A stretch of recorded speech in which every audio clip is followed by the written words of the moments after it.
여러분 안녕하십니까? 지금부터 균형 발전을 위한 초광역 발전 전략 정책 세미나를 시작하겠습니다. 저는 오늘 세미나의 진행을 맡은 아나운서 박세정입니다. 반갑습니다. 네, 바쁘신 일정에도 함께해 주신 모든 분들께 깊은 감사의 말씀을 드립니다. 오늘 이 시간은 제1회 국가 균형 발전의 날을 기념해서 앞으로 우리가 나아가야 할 방향에 대해 깊이 있게 논의하기 위한 자리로 마련을 했습니다. 오늘 세미나에서는 초광역 발전 전략 주요 이슈와 지역 사례에 대한 발표를 듣고 국가 균형 발전 정책의 주요 이슈에 대해서 점검을 해보려고 합니다. 향후 국가균형발전위원회는 사람, 산업, 이 공간의 전문가 컨설팅단을 구성할 예정입니다. 그래서 이 초광역 협력을 위한 발전 전략이나 선도사업 기획과 같은 구체적인 내용을 제안하는 시도 지자체 그리고 기관을 대상으로 컨설팅을 지원할 계획입니다. 자, 오늘 이 정책 세미나를 통해서 국가 균형 발전을 현실화할 수 있는 다양한 방안에 대해서 적극적으로 의견을 나누어 주시기 바랍니다. 자, 그럼 지금부터 정책 세미나를 시작하겠습니다. 먼저 오늘 세미나를 주최하신 국가균형발전위원회 김사열 위원장님의 개회사를 청해 듣겠습니다. 여러분 위원장님을 큰 박수로 맞아주시기 바랍니다.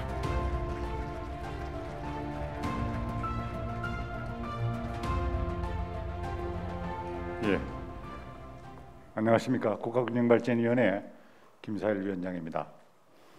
오늘 제1회 국가균형발전의 날을 맞이하여 최근 지역의 발전 전략으로 부상하고 있는 초강력 협력을 논의할 수 있는 정책 세미나를 개최하게 되어 기쁘게 생각합니다.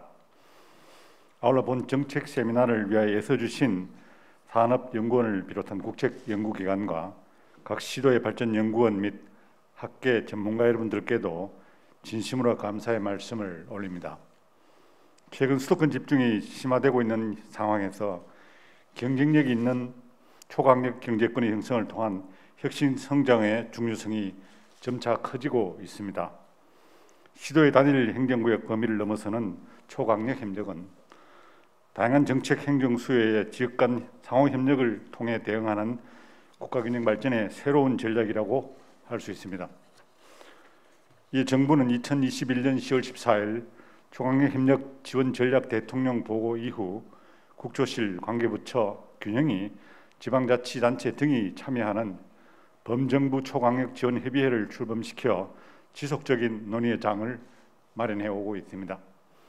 또한 국가균형발전위원회는 초강력 전략 산업에 대한 집중 육성 등 산업 공간 인력 분야의 다양한 정책들이 지역 주도로 효과적으로 추진될 수 있도록 발전계획 수립 과정에서 컨설팅을 실시하고 있기도 합니다.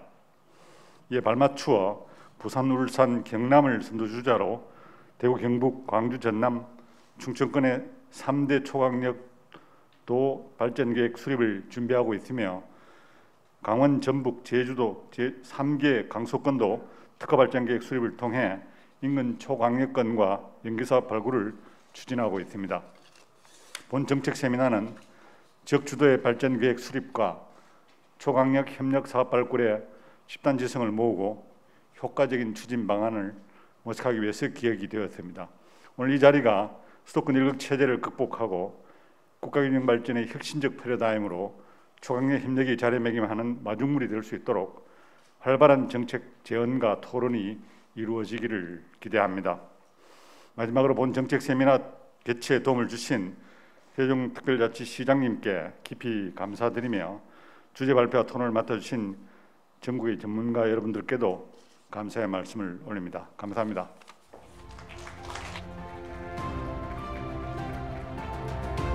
네, 좋은 말씀 해주신 김사열 위원장님 다시 한번 감사의 말씀을 드립니다.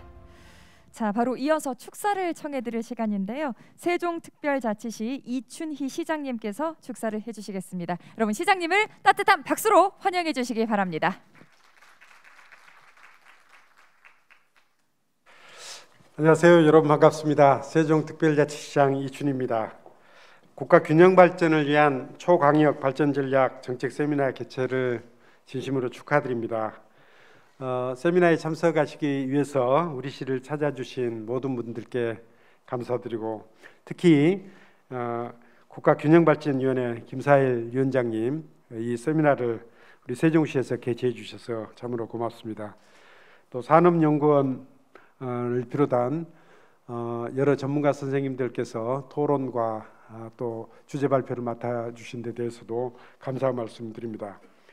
올 한 해 무엇보다도 코로나를 좀 빨리 극복하고 소중한 일상으로 돌아갈 수 있기를 희망하며 참석하신 모든 분들의 가정에 또 그리고 직장의 건강과 행복이 함께하기를 바랍니다.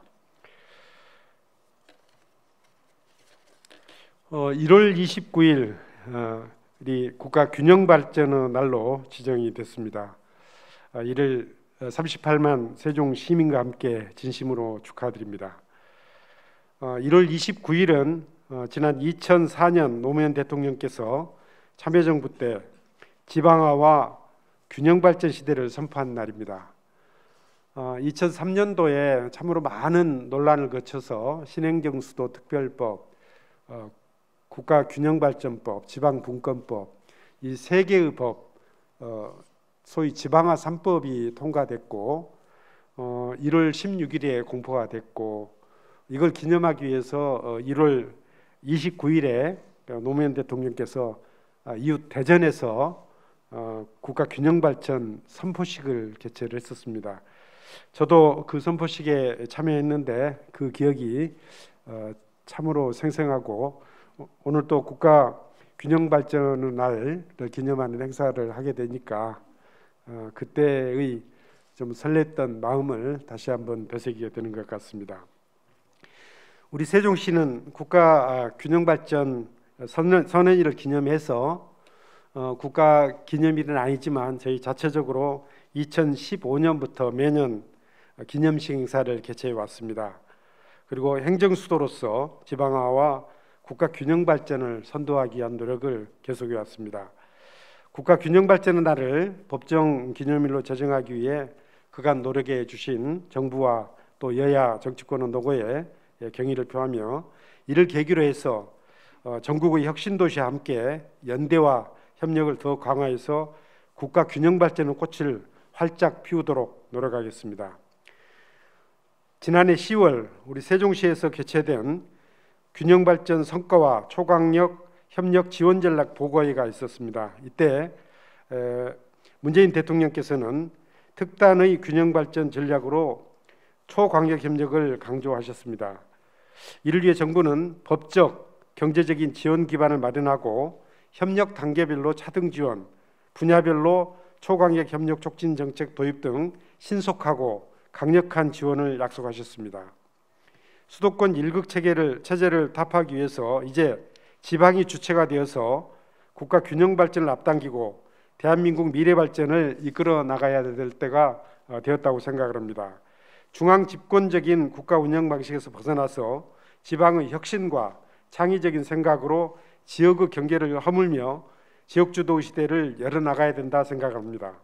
그동안 우리 충청권에서는 메가시티 추진을 재작년 11월에 합의를 했습니다. 그 이후에 충청권 공동 대응으로 국가 균형 발전의 발판을 마련하는 여러 가지 성과를 거두어냈습니다.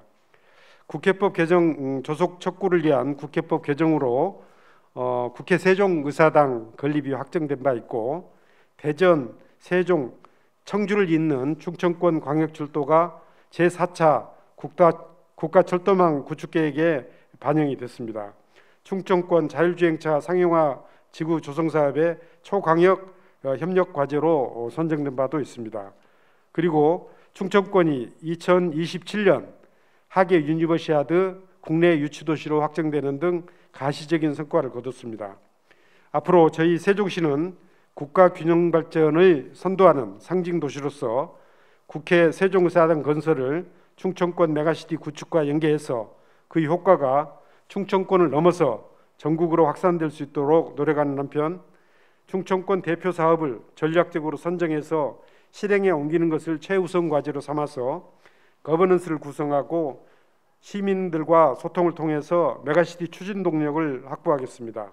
그리고 시민들이 체감할 수 있는 사업을 우선적으로 선정해서 추진해 나갈 것입니다. 우리 세종시는 금년에 출범 10주년을 맞게 됩니다. 출범 10주년을 맞아서 대한민국의 행정수도 1000년을 준비하고 국가 균형 발전을 위해서 더욱 노력할 것이며 여러분들의 관심과 지원을 부탁드리겠습니다. 오늘 세미나가 국가의 미래를 고민하는 뜻깊은 자리가 되기를 바라며 국가 균형 발전을 한 단계 더 도약시킬 수 있는 정책 발굴의 장이 되기를 진심으로 기원합니다.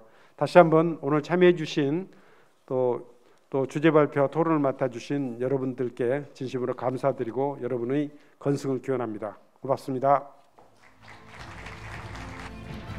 네, 시장님 좋은 말씀 고맙습니다. 잠시 무대에 대기해 주시기 바랍니다. 네, 말씀하신 것처럼 이 초광역 발전의 선례가 될 충청권 메가시티 구성 더욱더 기대가 됩니다. 자, 바로 지금은 이 기념 촬영을 좀 진행해 보려고 합니다. 오늘 참석해 주신 주요 내외빈 인사분들과 기념 촬영 진행하려고 하는데요. 네, 호명되시는 분들 무대 위로 모시겠습니다. 네, 먼저 김사열 위원장님 무대 위로 올라와 주시고요. 그리고 이용재 기획단장님, 그리고 강현수 국토연구원장님, 그리고 본 위원님, 또 오늘 이 세미나 구성해주고 계신 주요 발표자분들 또 앞쪽으로 다 모시겠습니다. 모두의 얼굴이 잘 보일 수 있도록 이렇게 사이사이에 서주십시오. 네, 좋습니다.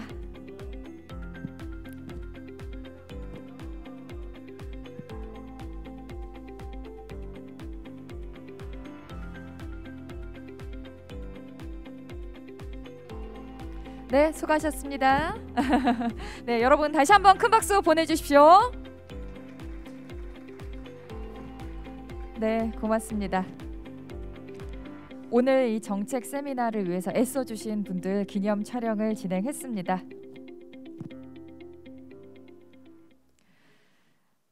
자, 이렇게 기념 촬영까지 모두 진행을 했고요. 지금부터는 본격적인 세미나를 시작하겠습니다. 첫 번째 세션은 정책 발표입니다. 정책 발표에서는 총 3분께서 발표를 해주실 텐데요. 여러분, 저희가 이 발표 자료집을 나누어 드렸습니다. 여기에 원래 이렇게 순서대로 발표 내용이 들어 있었는데 발표 순서가 약간 조정이 됐습니다. 그래서 첫 번째 발표하는 부분이 두 번째 정책 발표집에 들어 있다는 거 참고를 해주시고요.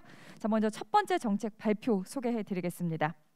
거점과 연계 중심의 초광역권 공간 전략이라는 주제로 국토연구원 박경현 연구위원님께서 발표를 해주시겠습니다. 여러분, 연구원님을 큰 박수로 환영해 주시기 바랍니다.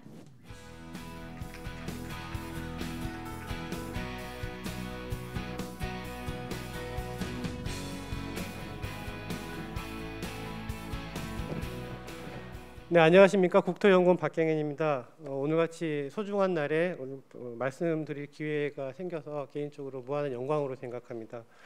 오늘 말씀드릴 내용은 거점과 연계 중심의 초광역권 공간 전략입니다. 지금까지 다양한 논의들이 진행이 되어 왔었는데요. 초광역권이 어떠한 특성을 가지고 있는지, 그리고 한국에서 초광역권이 어떤 정책 추진 배경이 어떤 정책으로 추진되어 왔는지, 그리고 향후에 거점과 연계를 통해서 초광역권을 어떻게 육성해야 되는지 세 꼭지를 말씀드리도록 하겠습니다. 먼저 초광역권의 필요성입니다. 다 아시는 바처럼 국토 균형 발전에 있어서 초광역권이 부상하고 있습니다. 가장 큰 이유로 수도권의 과밀화와 지역이익 확산을 둘 수 있습니다. 2019년도 12월 기준으로 이미 수도권 인구가 50%를 초월했는데요. 이 의미는 단순히 국민의 절반이 수도권에 거주한다는 것이 아니라 모든 결정이 수도권 위주로 결정될 수 있다라는 위기감을 내포하고 있습니다. 더군다나 지도에서 보신 것처럼 각 지역의 거점 도시들도 앞으로 쇠퇴할 것으로 예상이 되고 있습니다. 이와 함께 최근의 경제적 사회적 변화는 수도권보다는 비수도권에 매우 불리하게 작용하고 있습니다. 인구 및 산업이 수도권으로 더욱 쏠림이 가속화되고 있고요. 이러한 현상은 청년 인구의 이동을 보면 확인하실 수 있습니다. 앞서 말씀하셨던 것처럼 2003년도에 공공기관 이전을 계획을 하고 이제 정책이 추진이 되면서 일시적으로 수도권 인구가 유입이 감소하는 경향을 보이다가 다시 최근에 매우 높은 증가 추세를 보이고 있습니다. 우려스러운 점은 이 중에 대부분들이 20대라는 점입니다. 수도권 인구 유입의 한 80% 정도가 20대, 20, 30대가 청년층 인구가 이동을 하고 있다는 위기감을 볼 수 있습니다. 이러한 현상은 지역 차별화로 극명하게 드러나고 있습니다. 여러분 다 아시는 판교에 있는 네이버, 그리고 거제에 있는 대우조선해양을 예로 말씀드리겠습니다. 대표적으로 새로운 산업이 성장하는 지역과 전통 제조업이 입지했던 지역의 특성을 보여주는 두 기업이라 할 수 있습니다. 판교에 있는 네이버 같은 경우에는 지속적으로 영업이 성장하고 있고요. 대우조선해양 같은 경우는 최근에 일시적으로 그 수주가 증가하긴 했지만 사람이 없다 보니까 일감이 많아져도 인력을 구하지 못하는 그런 문제들이 발생하고 있습니다. 이 두 문제는 수도권과 지방 그리고 산업구조 재편이라는 특성에 따라서 수도권과 지방이 매우 차별화되고 있음을 시사하는 것이라 할 수 있습니다. 이와 함께 우리나라만 이런 글로벌 경쟁을 강화하는 것이 아니고요. 해외에서도 유사한 사례들이 많이 관측되고 있습니다. 미국 같은 경우 메가리전 10개, 11개 정도를 육성하겠다는 정책을 2006년도에 발표한 바 있고, 영국 같은 경우에는 지자체들이 연합을 해서 중앙정부와 협상을 통한 지역 발전 전략을 추진하고 있습니다.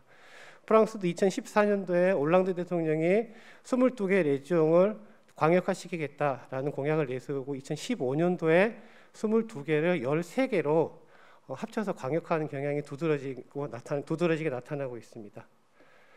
그렇다고 하면은 이러한 초광역권의 특성은 어떤 것들이 있는지 학술적인 논의를 통해서 정리한 내용을 말씀드리겠습니다. 사실 초광역권에 대한 논의는 지금부터 한 100년 전으로 돌아갑니다. 패트릭 게데스라는 학자가, 원래 이분은 생물학을 전공하셨던 분인데 도시와 지역 간의 관계가 서로 유기적으로 연계되어 있더라. 그래서 도시가 지역들 간의 어떤 그 연계되는 현상을 도시 연담화라는 용어로 설명을 하십니다. 이때 반세기가 지난 다음에 이제 잘 아시는 메갈로폴리스라는 용어가 등장하게 됩니다.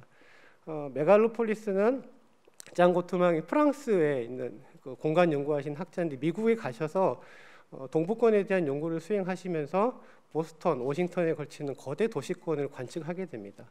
이것이 메갈로폴리스, 현재 말하는 초광역권의 시초라 할 수 있습니다. 이와 함께 1980년대 이후에는 그 큰 도시들에 대한 관심이 집중이 됩니다. 다 아시는 것처럼 세계 도시나 글로벌 도시들이 등장을 하게 되는데요. 주요한 학자로는 프리드만 사센 등이 있는데, 여기서 특징적인 사항으로는 세계 도시가 주변 지역으로 확장되는 광역적인 공간 현상이 관측됩니다. 그래서 이 뒤쪽에다가 리전이라는 이름을 붙이게 됐죠. 그래서 글로벌 시티 리전, 글로벌 도시 지역이라는 용어가 등장하게 되는데, 특이한 사항으로는 기존에 있었던 그 자본주의 경제 체제로는 설명할 수 없는 구조들이 좀 관측이 되더라. 다양한 산업활동 주체가 서로 연계를 하면서 새로운 자본주의 형태를 갖추고 있더라는 그런 논의가 진행이 됩니다. 이와 함께 유럽에서는 다중심성, 메가시티 리전이라는 용어가 등장을 하게 되는데요. 앞서 말씀드렸듯이 대규모 어떤 세계 도시의 확장이 아니라 지역들 간의 연계된 형태에 대해서 재구조한 현상을 주목하게 됩니다. 그래서 란트스타트나 라인루르 등 지역들과 포함하는 다중심성을 강조한 용어가 등장을 했고요. 그리고 1990년대 말부터는 거대 도시들 간의 연결된 형태, 메가 리전이라는 용어까지 등장하게 됩니다. 그래서 아시아의 거대한 인구 집중 그리고 광역적 성장 패턴을 설명하기 위해서 이러한 개념까지 등장하게 되는데, 뒤에서 말씀드리겠지만 우리가 2000년대에 들어서 다양한 광역적인 정책들이 이러한 메가 리전에 바이스를 두고 있다라는 말씀을 드릴 수 있겠습니다. 그런데 초광역의 특징은 공간을 특정할 수 없다는 점이 있습니다. 초광역권에 대한 그 연계의 기준을 사람으로 할 것이냐, 상품으로 할 것이냐, 서비스 등등 어떤 걸로 볼 것이냐에 따라서 수요가 다양하게 결합을 하고, 수요의 결합에 따라서 공간 구역을 획정할 수 없다는 문제가 생깁니다. 이러한 것들을 그림으로 보면은 다음과 같은 형태가 됩니다. 왼쪽에는 거점들, 도시들이 어떤 특정 권역 내에 성장을 하고 있었다고 하면은 수직적 네트워크가 서로 교차를 하면서 다양한 형태로 몇 개 도시들 간에 연계된 형태가 나타나게 됩니다. 오른쪽에 그림을 보시다시피 A에서 B에 이뤄지는 행정구역을 넘어서는 권역도 발생을 하고 D에서 G까지 이루어지는 국가적인 권역을 넘어서는 그런 그 초광역권 형태가 나타나고 있습니다. 여기서 관측할 수 있는 시사점은 단순히 인구 규모를 합쳐서 몇 개의 도시를 연합하는 게 초광역권이 아니라 다양한 연계들을 그리고 다양한 기능들을 연계할 수 있는 것들을 통해서 광역적인 모습을 갖출 수 있다는 걸 확인할 수 있습니다. 그렇다고 하면 한국에서는 지금까지 초광역권에 대한 정책을 어떻게 추진했는지 말씀드리도록 하겠습니다. 사실 초광역권은 1970년대부터 접근돼 왔던 방법입니다. 제1차 국토종합개발계획에서 1972년도에 수립이 됐는데요. 이때는 4대권, 8중권, 17소권으로 해서 권역을 구분했었습니다. 2차 종합개발계획 같은 경우에는 28개의 생활권으로 구분했었고요. 3차에서는 10개의 광역권이라는 말이 최초로 도입이 되게 됩니다. 4차에서는 개발이란 말을 이제 빼죠. 4차 국토종합계획이 되면서 전체적인 비전계획으로 모양새가 바뀌게 됩니다. 4차부터 특징은 개방형 광역축을 도입을 했고 4차에서 2003년도에 공공기관 이전이 이제 확정이 되고 다양한 논의들이 진행이 되면서 국토종합계획을 수정해야 될 필요성이 생겼습니다. 그래서 제4차 국토계획 수정계획이 2006년도에 수립이 됐는데 이때는 7+1 권역으로 갔었고요. 그리고 이명박 정부 들어서면서 4차 국토종합계획이 또 바뀌게 됩니다. 이때 여러분 다 아시는 5+2 광역경제권이 등장을 하게 된 것입니다. 초광역권의 공간적인 역사들을 보면은 특징적인 점은 시대에 따라서 권역별로 늘어났다가 줄어들었다, 늘어났다, 줄어들었다는 패턴을 관측하실 수 있으실 겁니다. 그만큼 초광역 연계에 대해서 여러 가지 어려운 점이 있음을 시사하는 것이라 할 수 있습니다. 그러면은 2000년도에 들어서 1990년대 말에 이제 다양한 메가 리전들이 논의가 되면서 우리나라 정부도 초광역권에 대한 논의가 급속도로 진전이 되게 됩니다. 2006년도에 4대 초광역권 구상이 발표가 됐었고요. 2007년도에 5대 초광역권 구상이 발표가 됐습니다. 2008년도에 이명박 정부가 들어서면서 3차원 지역발전 전략이 추진되고 5+2 광역경제권이 들어오게 됩니다. 박근혜 정부에서는 다시 이 내용들이 광역화된 공간 전략이 약간 축소되는 패턴을 보이는데요. 지역 행복생활권이라고 해서 사업 자체가 줄어들고 그 당시 있었던 광역경제권 발전위원회라든가 광특회계 등이 없어지게 됩니다. 최근에 문재인 정부 초광역 협력은 지역 주도로 한다는 데 특징이 있습니다. 연계 협력을 통해서 단일 행정구역을 넘어서는 다양한 사업들을 추진하게 되는데 이를 위해서 작년 10월 14일에 발표된 내용을 간략히 말씀드리면은 일단 기반 제도적인 근거들을 구축을 하고 사람, 공간, 산업에 대한 다양한 정책들이 제시되어 있습니다. 특히 지역이 활발하게 지역 주도로 초광역권을 육성한다는 특징이 있는데요. 사례를 좀 설명드리면은 부울경 같은 경우에는 부산, 울산, 양산, 창원, 김해 등 다양한 거점과 주변 지역의 연계를 고민하고 있습니다. 대구 경북은 대구, 안동, 경주 등 거점들을 구상을 하고 있고 충청권도 역시 마찬가지입니다. 대전, 세동, 천안, 아산 등 다양한 거점들과 주변 지역들 간의 연계를 고민하고 있습니다. 광주 진남은 약간 좀 늦었는데요. 최근에 활발한 논의가 진행이 되고 있는 것으로 확인이 되고 있습니다. 이와 함께 강원도에서도 강소 메가시티라는 걸로 해서 춘천, 강릉, 원주 등을 중심으로 다양한 광역 생활권을 구축하겠다는 계획을 구상하고 있습니다. 그렇다고 하면 앞으로 초광역권을 위해서 공간적으로 어떻게 해가야 되는지에 대한 발전 방향에 대해서 몇 가지 제언을 드리도록 하겠습니다. 첫 번째는 제도적 기반입니다. 국가균형발전법 개정이 지난 11일 날 됐는데요. 초광역권 등 정의가 되어 있습니다. 지역경제, 산업발전을 2개 이상의 지자체가 합의하는 지역 그리고 여기에는 초광역권 산업도 들어가게 되고 이를 위해서 5년 단위 초광역권 발전 계획을 수립을 하고 그리고 다양한 재정적인 지원을 할 수 있다라는 내용이 잡혀 있습니다. 이와 함께 국토기본법에서도 유사한 여기는 초광역권 계획이라고 그래 되어 있는데요. 국토종합계획은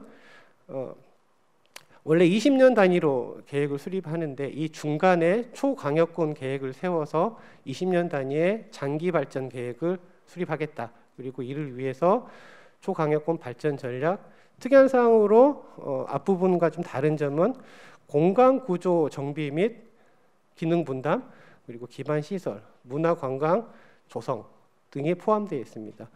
초광역권 계획위원회를 만들어서 여기에 대해서 계획에 대해서 협의 조정을 하고 국토부 장관이 승인하는 것으로 계획이 국토기본법이 개정이 됐습니다.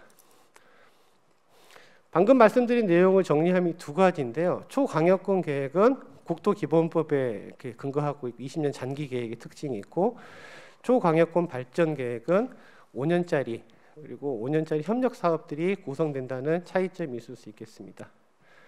그렇다고 하면은 결국에는 단일 거점으로 갈 것이냐, 다액 거점으로 갈 것이냐에 대한 논의가 중요할 것으로 보입니다. 초광역권 공간은 세 가지로 유형이 되어 있는데요. 대도시권 형성, 그리고 중소도시권, 그리고 그것들 뛰어넘는 선형벨트 세 가지로 구성이 되어 있습니다. 그런데 우리가 이제 고민해야 할 점은 이 두 가지 책으로 대표되는 도시에 대한 관점의 차이입니다. 첫 번째 책은 에드워드 글레이저 교수가 쓴 도시의 승리인데 도시의 승리에 대한 내용은 주 내용은 도시가 모든 거의 그 성장의 원점이고 다양한 혁신 활동 등이 기반이 되기 때문에 도시가 성장이 필요하다라는 것이고요. 두 번째는 리차드 플로리다의 도시는 왜 불평등한가의 내용입니다. 리차드 플로리다 같은 경우에는 특정 거대 도시가 슈퍼도시, 슈퍼스타 도시라는 표현을 썼는데요. 결국에 승자 독식의 구조로 해서 다양한 불평등을 야기할 수 있다. 제가 왜 이 말씀을 드리냐고 하면은 각 지역에 있는 거점 도시들이 서울과 비교했을 때는 불평등한 것처럼 보이지만 각 지역으로 돌아가면은 지역의 성장을 이끌어야 되는 거점으로서 기능을 해야 되는 양면성을 지니고 있기 때문입니다. 결국에는 이러한 내용들은 단일 거점 대도시권 전략으로 가느냐 그리고 다핵 연계 발전 전략으로 가느냐에 따라서 초광역권 발전 방향이 이분화된다고 볼 수 있습니다. 단일 거점 대도시권 전략 같은 경우에는 아까 말씀드렸던 글로벌 도시 지역, 대도시 지역, 이게 어떤 큰 대도시의 확장으로 보는 개념이고 다핵 연계 발전 전략은 다중심성 메가시티 리전이나 메갈로폴리스 등 다양한 기능들이 연계되는 것으로 볼 수 있습니다. 근데 어떠한 기능이 우리나라 국토에 적합할 것인가는 두 가지 다 답이 맞다라고 보고요. 여기에 대해서는 각 지역 특성에 맞게 단일 거점 대도시를 가든 다핵 연계 발전 전략을 가든 다양한 지역적 특성을 고려해야 된다라고 판단을 하고 있습니다. 이와 함께 대도시권을 육성해야 되느냐, 지방에 있는 작은 농산물촌을 육성해야 되느냐에 대한 논의가 이미 유럽에서는 치열하게 진행이 되어 왔습니다. 2014년도 에스폰 자료를 보면은 세 가지 시나리오를 구상을 했는데요. 첫 번째는 런던, 파리 등 완전 큰 글로벌 대도시를 육성하는 전략, 그리고 지방에 있는 이제 그 2차 우리로 말하면 서울까지는 아니지만 지방 거점 도시들을 육성하는 전략, 그리고 세 번째로는 소도읍과 낙후 지역을 육성하는 전략을 세 가지를 비교를 해봤더니만 A 같은 경우는 돈이 적게 들어가는 장점이 있습니다. 스스로 잘 크기 때문에요. 그리고 2.2% 정도 성장을 하는데 C 같은 경우에는 돈이 많이 들어갑니다. 복지 혜택은 늘어나지만 여러 가지 제도적으로 해서 돈이 많이 들어가고 성장률이 좀 떨어지는 경향이 보이고 지역의 대도시 중심으로 갔을 때 다양한 연계와 지역 간 인구 이동을 통해서 그나마 나은 성장률을 보인다라는 보고서가 확인이 되고 있습니다.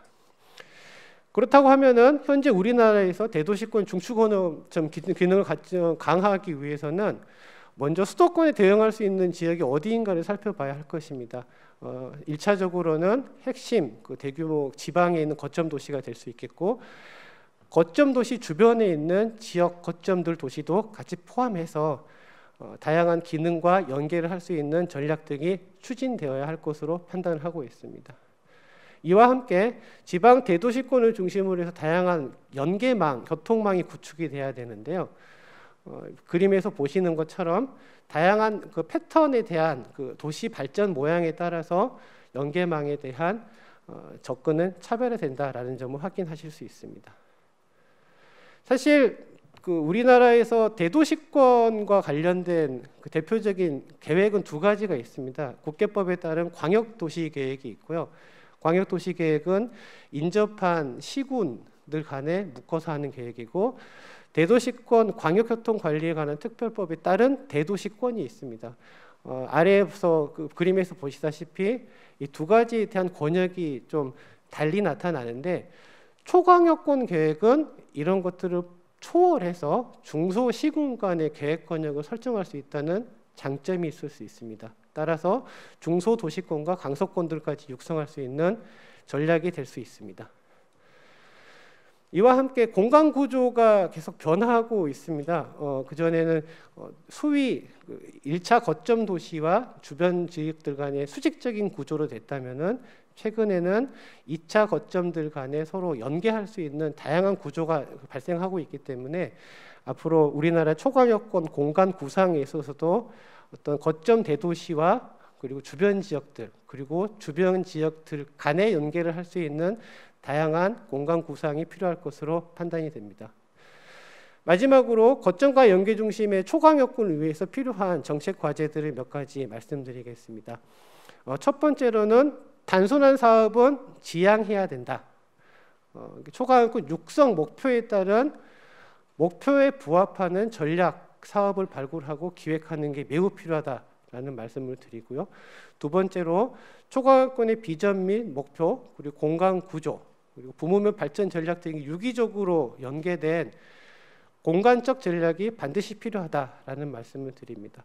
이와 함께 계획 이상이 지금 앞서 말씀드렸듯이 균특법에 있는 초광역권 계획과 국토기본법에 있는 초광역권 계획이 주기도 상이하고 성격도 상이합니다. 이 둘 간의 관계를 어떻게 정합성을 확보하느냐라는 것도 공간적인 전략에서 매우 필요할 것으로 판단이 됩니다. 그리고 지역 간 상생 발전 방안도 반드시 필요한데, 지금까지 앞서 말씀드렸던 그런 사업 내용들이 실패했던 이유들은 우리 지역에 사업을 더 가져오려고 하다 보니 지역들 간의 갈등과 경쟁 구조가 매우 심화됐던 게 사실입니다. 따라서 초광역권 공간 계획에서는 결합제도 방식이라든가 조세, 그리고 소외 지역을 배려하기 위한 지역들 간의 합의 조정 기구가 반드시 필요할 것으로 보입니다.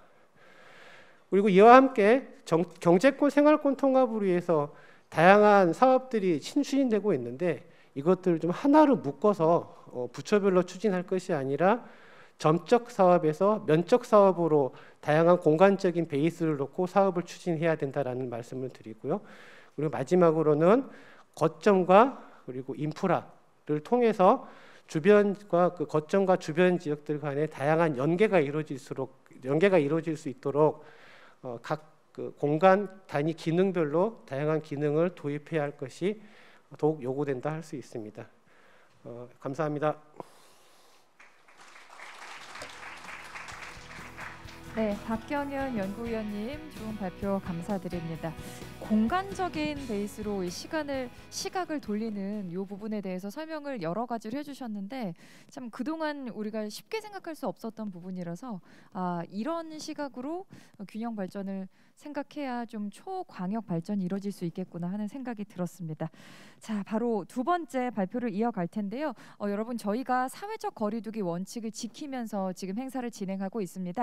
한 칸씩 떨어져서 앉으셔야 하거든요. 그래서 지금 양쪽에 바로 붙어 앉아 계신 분들은 한 칸씩 떼어서 좀 공간을 두시고 자리를 앉아주시길 부탁드릴게요. 네, 바로 이어져 앉지 마시고 한 칸씩 이렇게 떨어져서 앉으시면 되겠습니다. 자, 바로 정책 발표 두 번째 발표를 듣겠습니다.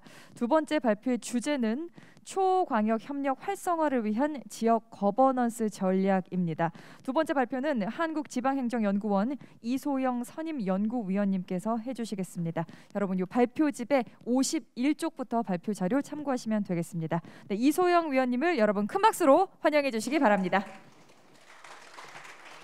반갑습니다. 방금 소개받은 한국지방행정연구원 균형발전 상생센터장을 맡고 있는 이소영입니다. 귀한 자리에 초대해 주셔서 너무 감사드리고요. 제가 알기로 각 발제자가 발표를 맡은 시간이 15분이라고 알고 있는데 저도 좀 발제 분량이 많아서 자료집이 사전에 배포된 것으로 알고 조금 많이 스킵하면서 시간을 지켜서 발표를 진행하도록 하겠습니다. 제가 맡은 부분은 사실 지역 거버넌스 전략이어서 1 발표자, 2 발표자가 다 발표를 마치고 난 다음에 행재정과 관련된 좀 집행과 관련된 부분이어서 마지막에 발제를 하면 좋긴 한데 일단 순서상 먼저 발표를 해드리도록 하겠습니다.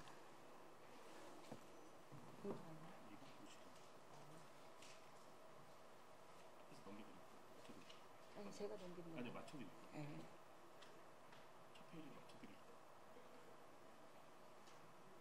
첫 페이지 맞춰주세요. 첫 페이지.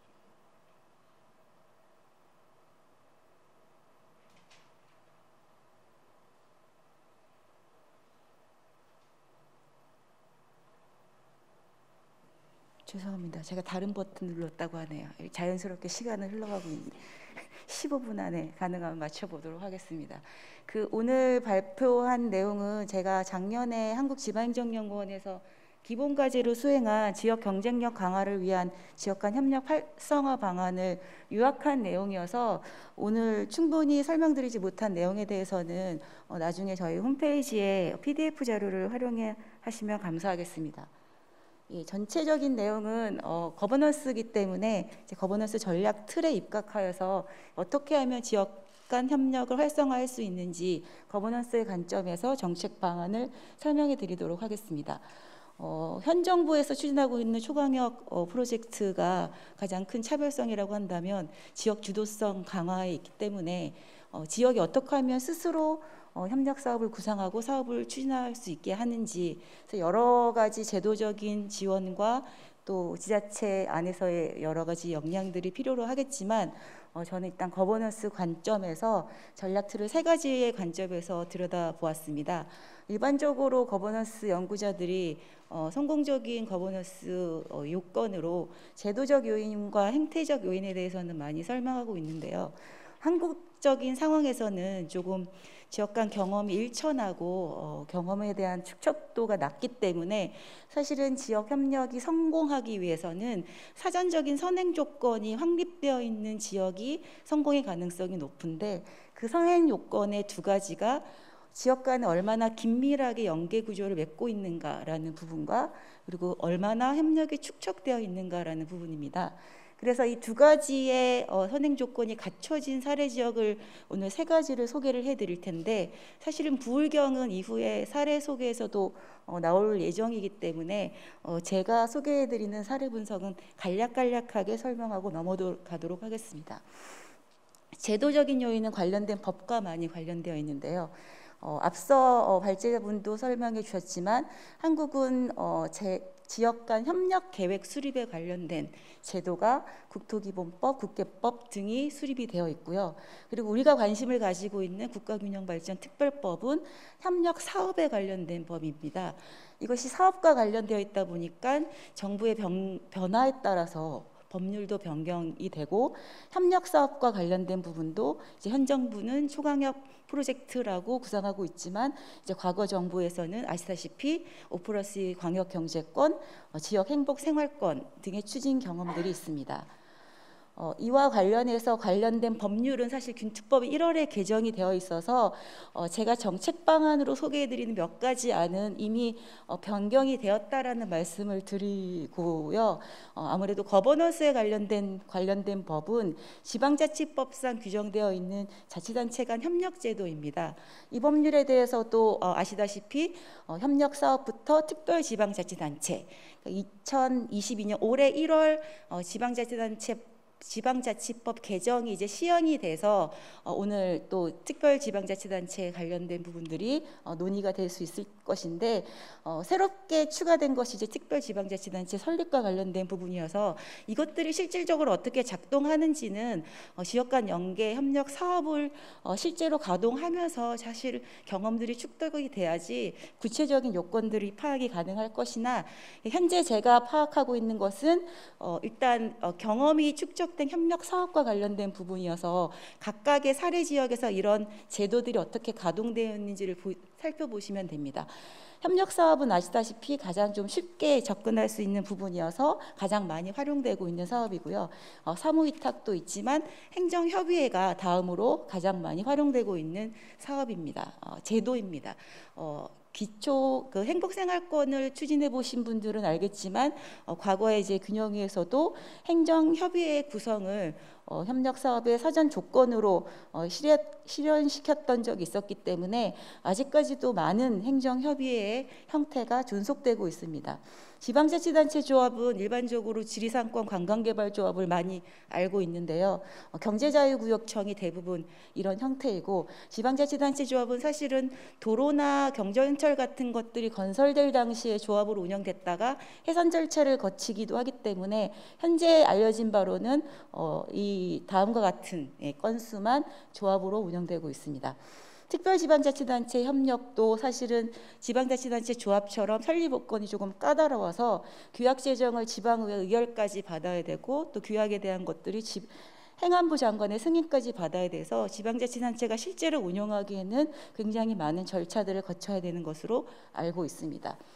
구체적으로 협력 사례 지역으로 들어가 보면 부울경 사례 지역이 어떻게 보면 현재 동남권 메가시티를 통해서 특별지방자치단체가 설립되게 된 기본적인 지역이 추동한 사례라고 할 수 있겠는데요.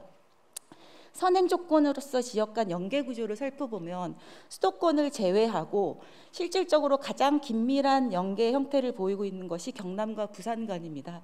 그래서 이곳에서 왜 동남권 메가시티가 시작이 되고 여기서부터 수도권의 대극 전략으로서 초강력 프로젝트가 시작됐는지 사실 알 수가 있는데요.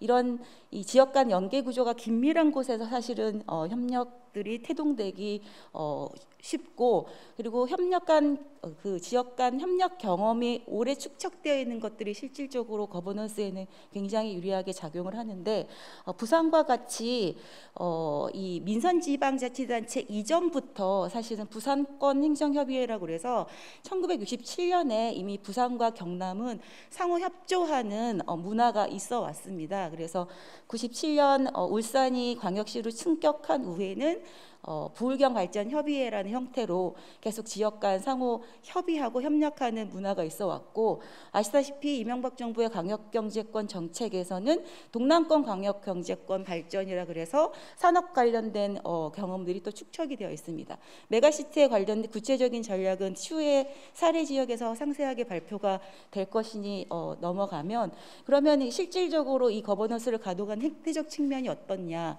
뉴스 키워드 검색을 통해서 동남권 메가시티에 대한 검색을 해보았더니 동남권 메가시티의 연관어 분석으로 부산, 그러니까 부울경이 공통적으로 추출이 되면서 이 세 개의 지역들이 대등한 위치에서 상호 협력함을 알 수 있었습니다. 세 자치단체 중에서 특별히 김경수 전 도지사님의 역할이 두드러졌다는 것을 알 수 있는데 사실 2021년에 김 전 도지사님이 도지사직을 내려놓아야 됐을 때 동남권 메가시티의 추동력도 잃지 않느냐라는 그런 사실 우려가 있었는데도 불구하고 아직까지 추종력을 잃지 않고 가고 있었던 근본적인 원인은 지역에서 균형 발전 의지가 굉장히 높았다. 그리고 이 지역은 역사적으로 사실 부산의 역할들이 굉장히 중요하기 때문에 관계도 상에서도 높은 키워드는 부산이 주축인 역할을 하고 있는 것으로 나타나고 있습니다. 제도적인 측면에서는 특별지방자치단체를 위해서 지금 사실은 규약 준비를 하고 있기 때문에 이 설치에 관련된 조례가 지금 구성이 되어 있고 이것들을 어떻게 할 건지에 대한 사무 논의를 하고 있는 시점입니다. 이것은 역사적으로 부울경 지역이 활용했던 협력 제도의 형태들인데요. 사실 우리는 지금 특별지방자치단체까지 이르렀지만 이 지역이 특별지방자치단체에 이르기까지 수많은 협의회와 지방자치단체 조합 그리고 민관 차원에서 협력 조직들도 다양하게 역할을 하고 있었음을 알 수 있습니다. 그래서 부울경 사례 지역의 약간 성공적인 요인이라고 한다면 사실은 역사적으로 축적된 경험들이 가장 중요했겠으나 사실은 이 초기의 협력기구들이 행정협의회로부터 시작하여서 점차 조금 조직화되는 형태들로 이런 그 지방자치법에 의한 협력제도를 많이 운영을 하고요.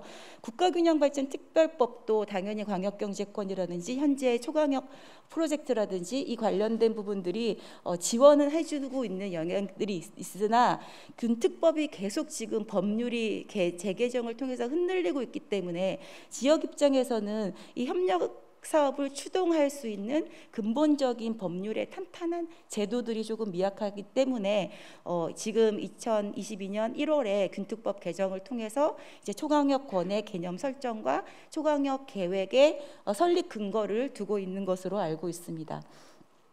지리산권 관광개발계획도 선행 조건으로서 7개 시군이 공통적으로 지금 연계 구조가 나타나는 것을 알 수 있는데요. 남원시의 역할이 조금 두드러지고 남원시를 중심으로 장수, 곡성이 연결되고 5개 지금 지역은 지리산 둘레길이거든요. 그러니까 둘레길 사업을 추진하면서도 또 연계가 더 활성화되는 측면이 있었을 것입니다.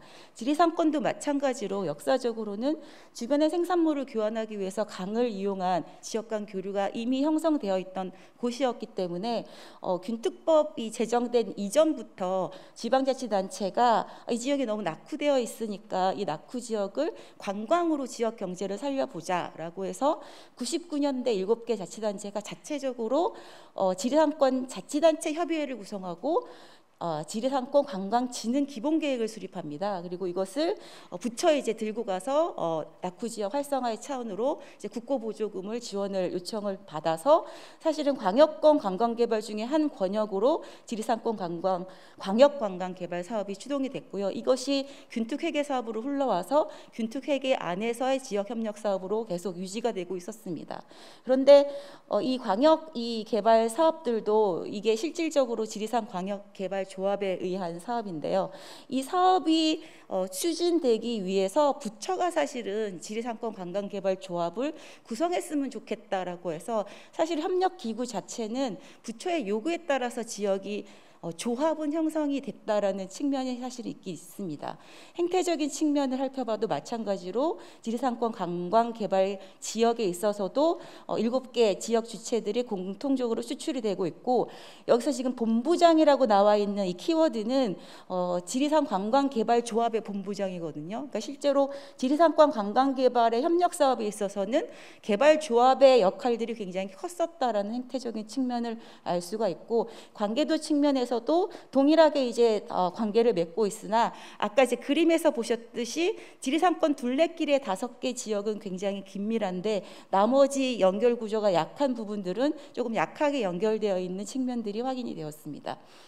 관련된 조약과 내용들을 살펴보시면 되고 지리산권 관광개발 지역에 관련된 경우는 사실은 지리산권 관광개발조합이라는 협력기구가 굉장히 이 지역의 협력사업을 추동력 있게 가져갔던 성공적인 요인이 있었음에도 불구하고 이 개발조합의 설립 목적이 명칭에서 나타났듯이 광역관광개발 사업을 추진을 위한 목적이어서 사실은 해당 지역의 발전을 위해서는 관광뿐만 아니라 교통, 산업 다양한 사무들을 이행을 해야 될 필요성에 따라서 이 지역이 2021년 6월에 중장기 종합계획을 수립을 하면서 조합이 아니라 이제 특별지방자치단체로 가야 되겠다라고 사실은 안을 만들고 있습니다.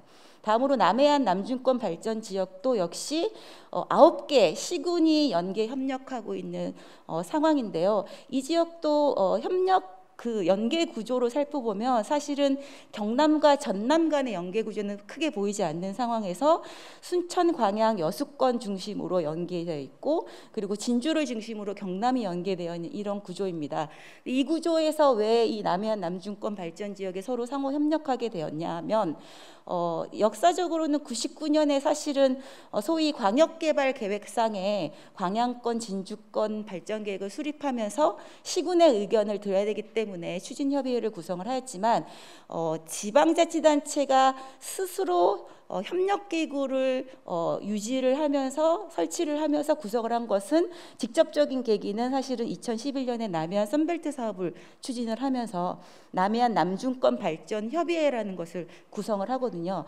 그러니까 아시다시피 남해안 선벨트 사업은 3개 시도가 35개 시군구를 대상으로 하는 완전히 초강력 벨트 사업인데 그 중에서도 아까 연결 구조에서 보시다시피 경남과 전남은 연결되어 있지 않은 구조였기 때문에 동서통합지대를 구성하기 위해서 이 관련된 계획을 발굴하기 위해서 이 남해안 남중권 발전 협의회가 구성이 되어 있고 그래서 동서통합지대라는 이름으로 사실은 계획이 수립이 되어 있으나 사실은 이렇게 계획만 수립되고 집행이 되지 않는 협력 계획들이 한국에서는 정말 무수하게 많습니다. 근본적인 이유는 막 수십 조에 해당되는 계획을 수립하고 이것이 재정당국에서의 어떤 이 협의 없이 이 계획의 그림만 그려놓고 있다가 구체적으로는 예산 확보에 실패하면서 사업이 가동되고 있지 않으니 남해안 발전권 발전 협의회의 주요 사업이 사업 이행 촉구 건의가 될 정도로 사실은 중앙의 재정에 매달려 있는 측면도 있지만 중앙의 재정이 해결해 줄 수 없는 측면도 있는 지역 간 협력의 형태가 있습니다. 그래서 남해안 남중권 발전 협의회는 자부담으로 그러면 동서통합지대가 연결되어 있지 않은데 이 불편한 대중교통 관광을 해결해 주자라고 남해안 남중권 시티투어 지금은 코로나 때문에 가동되고 있지 않지만 시티투어 운영 사업을 9개 시군이 자부담으로 운영을 하고 있고 관련된 행태들을 보면 9개 시군이 공동적으로 다 참여하고 있는 구조, 다 관계망을 형성하고 있는 구조를 보입니다. 다만 이 협의회가 호선에 의해서 회장님을 선출을 하고 협의회 사무소를 그 회장님이 있는 관할구역에 두다 보니까 2011년 이후부터 회장직을 맡아온 광양, 사천, 순천, 진주, 여수 순으로 역할이 조금 두드러지게 나타나고 있고 나머지 지역의 역할이 두드러지지 않기도 한데 이것은 역할에 대한 부분도 있기도 하겠지만 기능적인 연계가 미약하기 때문이기도 하다고 판단이 듭니다. 그래서 관련된 주요 규약의 내용들을 살펴보시고 구체적으로 이 사업들을 어떻게 협의회라 그러면 사업을 집행하기 되게 어려운 협력 제도가 알려져 있는데 사실은 남해안 남중권 발전 협의회 같은 경우는 규약을 따로 두면서 자부담의 사업을 추진하기 위해서 경비 분담에 대한 부분들, 사무국 설치에 대한 부분들, 사무국 직원을 어떻게 운영할 것에 대한 부분들을 규정을 함으로써 구체적으로 협력 사업까지 가동시키고 있는 부분들을 알 수가 있습니다. 그래서 다양한 그 협력 사업들을 역사적으로 제도가 바뀜에 따라서 각각의 지역들이 어떻게 협력 사업들을 추진하고 있는지를 살펴보면 선행적군으로서 지역 간 연계 구조는 너무나 중요하다. 그래서 연결 구조가 없는 곳에서 협력 사업을 추동하는 것은 사실은 법원수 자체가 작동하기 어려울 수 있다. 상호 협력 경험이 많을수록 협력의 경험이 많을수록 당연히 성공적인 협력 추진에 유리하다라는 당연한 말씀을 드리지만 여기서 또 중요한 점은 성공적으로 지역이 주도적인 협력을 하기 위해서는 지자체의 자부담 사업의 경험이 절실하게 중요합니다. 그래서 대부분의 한국의 지방자치단체 협력 사례를 살펴보면 오랜 중앙 집권적인 협력 사업 추진 방식으로 사실은 중앙 의존적으로 재정을 의존하다 보니까 더 이상 이제 국고 국고가 들어오지 않으면 협력 자체가 이루어지지 않는 그런 한계가 보이고 있어서 중앙행 재원이 굉장히 중요한 역할을 합니다만 그럼에도 불구하고 지역에 스스로 자부담 사업을 실제로 집행해 보는 것들이 너무나 중요하다라는 것과 이제 행태적인 측면에서 대다수의 학자들이 지역 간 협력의 활성화의 행태적 요인으로 리더십을 많이 이야기를 하고 있는데 사실은 균형 발전 같은 장기적인 지역 개발 프로젝트에서 리더십은 초기에 그 협력을 촉발하는 데는 굉장히 중요한 계기가 될 수 있겠지만 이 민선 지방자치단체 선출직의 임기의 한계로 인해서 장기적인 프로젝트가 성공적으로 이루어지기 위해서 리더십의 역할은 한계가 있다. 그래서 오히려 행태적 측면에서 가장 중요한 것은 협력의 동기와 의지입니다. 그래서 기존 사례에서도 사실은 낙후 지역이 발전하기 위한 원동력, 지역 간 격차를 해소하기 위한 균형 발전의 원동력, 이런 부분들이 균형 발전의 동기가 지역 간 협력을 활성화하는 가장 강력한 동기라고 할 수 있고, 한국은 모든 지역이 해당되는 부분인데요. 민간 부문의 참여가 저조해서 민관 거버넌스를 이 대규모 지역개발 프로젝트 안에서 찾기가 조금 어려운 측면이 있습니다. 그래서 이 한계를 또 극복해야 되는 점이 있고, 제도적인 측면에서는 사실은 활성화의 주요 요인으로 재정 인센티브가 강력하게 작용하기 때문에 이 재정 인센티브를 또 무시할 수가 없다라는 부분, 그래서 균투회계 지원에 대한 부분들이 계속 중요하다라는 부분과, 그리고 촉발시키는 것은 중앙의 재원이겠지만 이 협력을 지속시키는 것은 협력 제도이기 때문에 실질적으로 지방자치단체가 어떤 협력 제도를 운영해서 협력 간 사업을 추진하는지에 대한 경험들이 축적될 필요가 있겠다라는 것이 중요합니다. 기본 방향과 전략은 간단하게 설명을 드리도록 하겠습니다. 대부분이 진행이 된 것도 있고요. 토론자분들이 더 좋은 말씀을 해주실 수 있기 때문에 지역의 자율성이 강화돼야 되고 맞춤형 차별적 전략이 수립돼야 되고 다양한 주체의 참여가 증진돼야 된다. 당연한 말씀인데 이것들 중에서 몇 가지만 키워드를 잡아본다면 협력사업 가이드라인이 필요합니다. 대부분의 결국은 초강력 프로젝트를 구상하는 것이 시도단위일 텐데 시도는 연계구조를 지역을 넘어선 것까지 사실은 좀 알기가 어렵거든요. 그래서 구체적인 기능적 연계라든지 사업의 성공적인 경험이라든지 추진 조직 구성 방안이라든지 이런 부분들의 가이드라인이 필요할 것이고, 그리고 재정 인센티브와 사전적인 인센티브라면 사실은 사후적인 인센티브로서 성공적으로 지역 간 협력을 모색한 지방자치단체에서는 한국지방자치협력 대상 같은 시상을 활용하는 측면도 있을 것 같고요.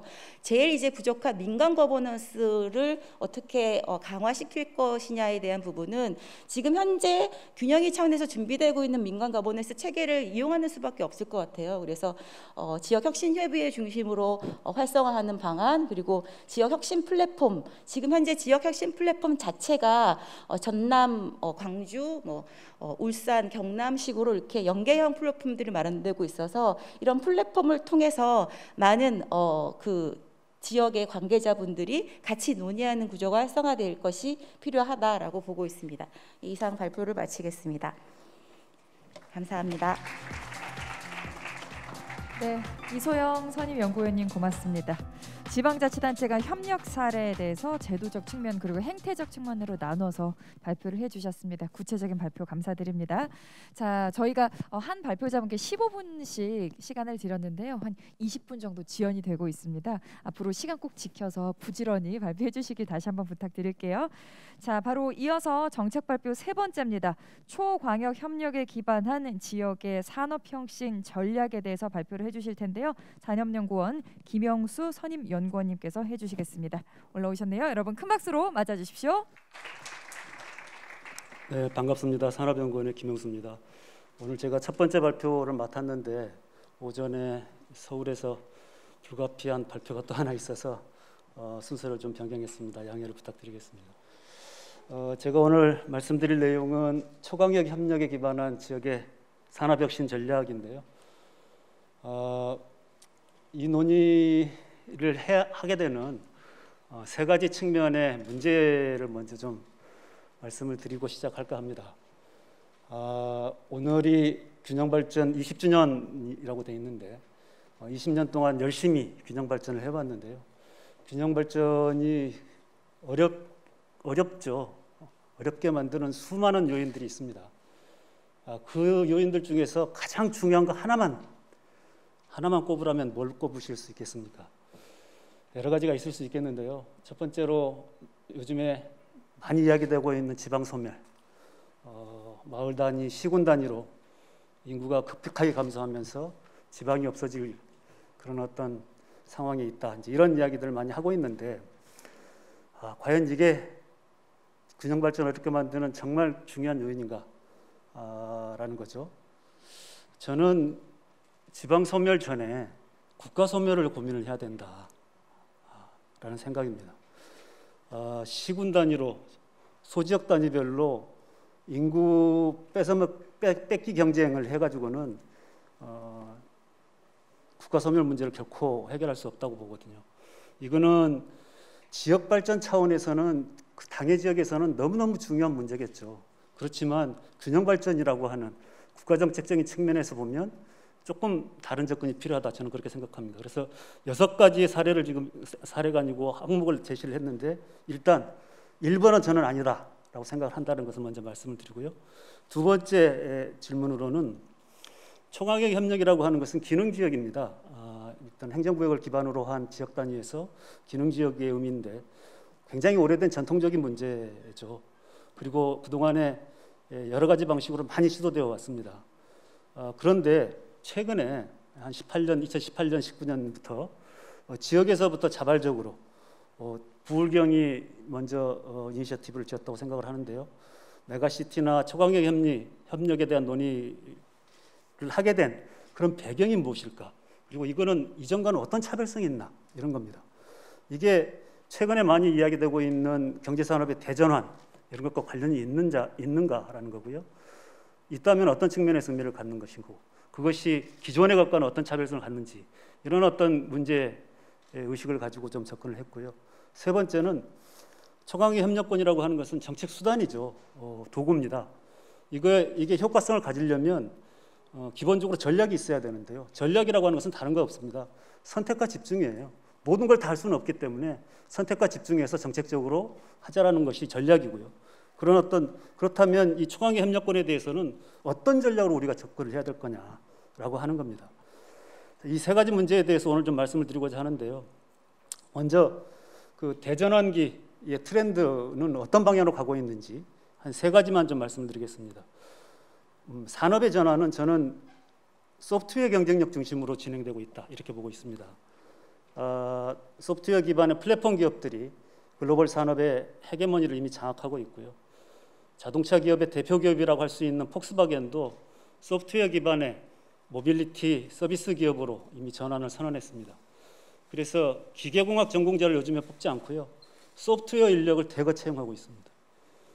두 번째 트렌드는 그래서 우리의 일자리도 이런 어떤 그 소프트웨어 경쟁력을 중요한 그런 어떤 산업 대전환의 방향에 맞게 이미 바뀌고 있다, 이렇게 볼 수 있는데요.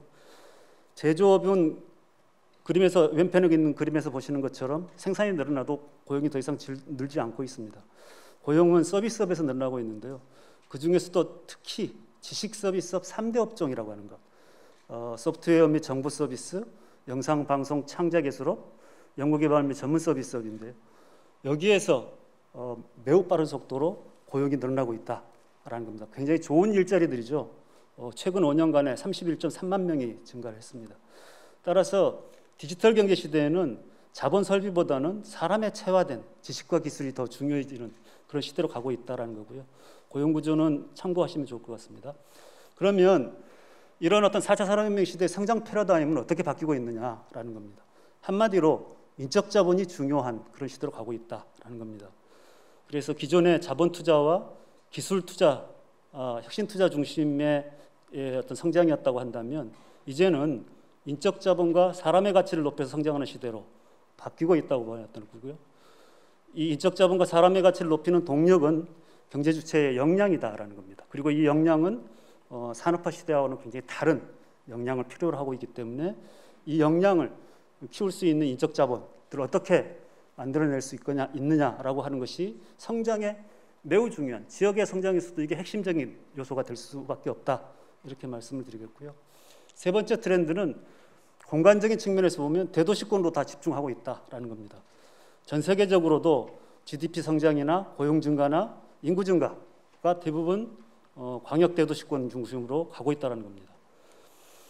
이거는 제조업과 서비스업이 융복합화되고요. 개방형 혁신이 확대되고 4차 산업혁명에 따라서 경계가 소멸되고 시공간이 압축되는, 이러면서 이제 대도시권으로 집중화 추세가 더욱 강화되고 있는 거고요. 이게 공간적으로는 공간의 고미라, 그다음에 일하고 살고 노는, 이것이 한 공간에서 이루어지는 복합화되는 현상으로 나타나게 되고요. 도심이 다시 재활성화되는 그런 어떤 트렌드로 지금 가고 있다, 이렇게 말씀드릴 수 있겠습니다. 실제로 우리의 일자리를 한번 좀 보겠습니다. 취업자 수, 수도권과 비수도권 간의 어떤 비중 추이를 쭉 두 개의 그래프, 그러니까 취업자 수 비중하고 지역 총 부가가치 비중을 그렸는데요. 비수도권의 비중이 계속 급격하게 감소하다가 2010년대 초반에서 2015년 정도 사이까지 줄어드는 속도가 좀 밋밋하게 가다가 2015년을 또 기점으로 해서 다시 비수도권의 취업자 증가 폭이 줄어드는 쪽으로 가고 있습니다. 지역의 총 부가가치 비중으로 보면 아주 극적으로 2015년을 기점으로 해서 갈라지고 있는 것들을 볼 수가 있죠. 2015년이 변곡점인데요. 이때 무슨 일이 일어났을까요? 산업과 기업의 디지털 전환이 본격화되기 시작했고요. 소프트웨어 기반의 플랫폼 기업들이 급부상을 합니다. 요즘에 시가총액의 상위를 차지하고 있는 시점이 2015년경이 이때쯤이에요. 그리고 2015년경을 중심으로 해서 자동차 조선 주력 산업의 구조조정이 급격하게 일어납니다. 그러면서 지역에서 자동차나 조선 쪽에, 특히 조선 쪽에 인력이 엄청 줄어들죠. 그리고 이 시기가 공공기관 지방 이전이 대체적으로 마무리된 시기입니다. 앞으로도 2015년의 변곡점 이야기를 계속 할 텐데요. 5대 도시권 이렇게 설정을 해서 한번 살펴봤더니 2015년에서 2020년간 수도권과 대전, 세정권의 취업자 수 비중은 증가한 반면에 부산, 울산권과 대구권은 감소하는 것들을 볼 수 있습니다. 요거는 뒤에 그래프부터 먼저 좀 보겠습니다. 2015년에서 2020년간 시도별 고용 성장률을 비교를 했는데 인천, 경기, 강원, 충북, 제주 이쪽은 굉장히 높게 나타나죠. 주의 깊게 봐야 될 것은 부산, 대구, 광주, 대전, 울산입니다. 지역의 광역도시들이 마이너스로 가고 있거나 고용이 계속 준다라는 이야기입니다. 그 다음에 아까 말씀드렸던 지식서비스업 3대 업종, 이 업종의 종사자의 증감을 봤더니 서울하고 인천하고 경기 이 세 개 지역이 이 5년 동안 늘어난 약 30만 명 정도의 고용 순 증가의 80.4%가 서울, 인천, 경기에서 늘어나고요. 다른 쪽에서는 거의 잘 늘어나지 않습니다. 관리자나 전문가라고 할 수 있는 직무별로 봐도 이 세 개 지역, 서울, 인천, 그 다음에 경기, 수도권 지역에 집중되고 유일하게 대전, 세종 쪽이 좀 높은 것은 행정도시 이전이 주요 원인이라고 할 수 있겠죠. 그러면 이렇게 지역의 광역시 일자리 창출 역량이 떨어지고 있는 원인이 뭘까요? 저는 한 4가지 정도를 이야기를 하고 싶은데요. 첫 번째는 지역 중추도시의 지식 서비스 기능이 매우 취약해졌다라는 것이고, 두 번째는 지역의 우수 인력이나 지역의 생산 현장하고 밀접하게 연관돼서 혁신을 주동해왔던 지역의 산업기술연구소, 민간 기업들입니다.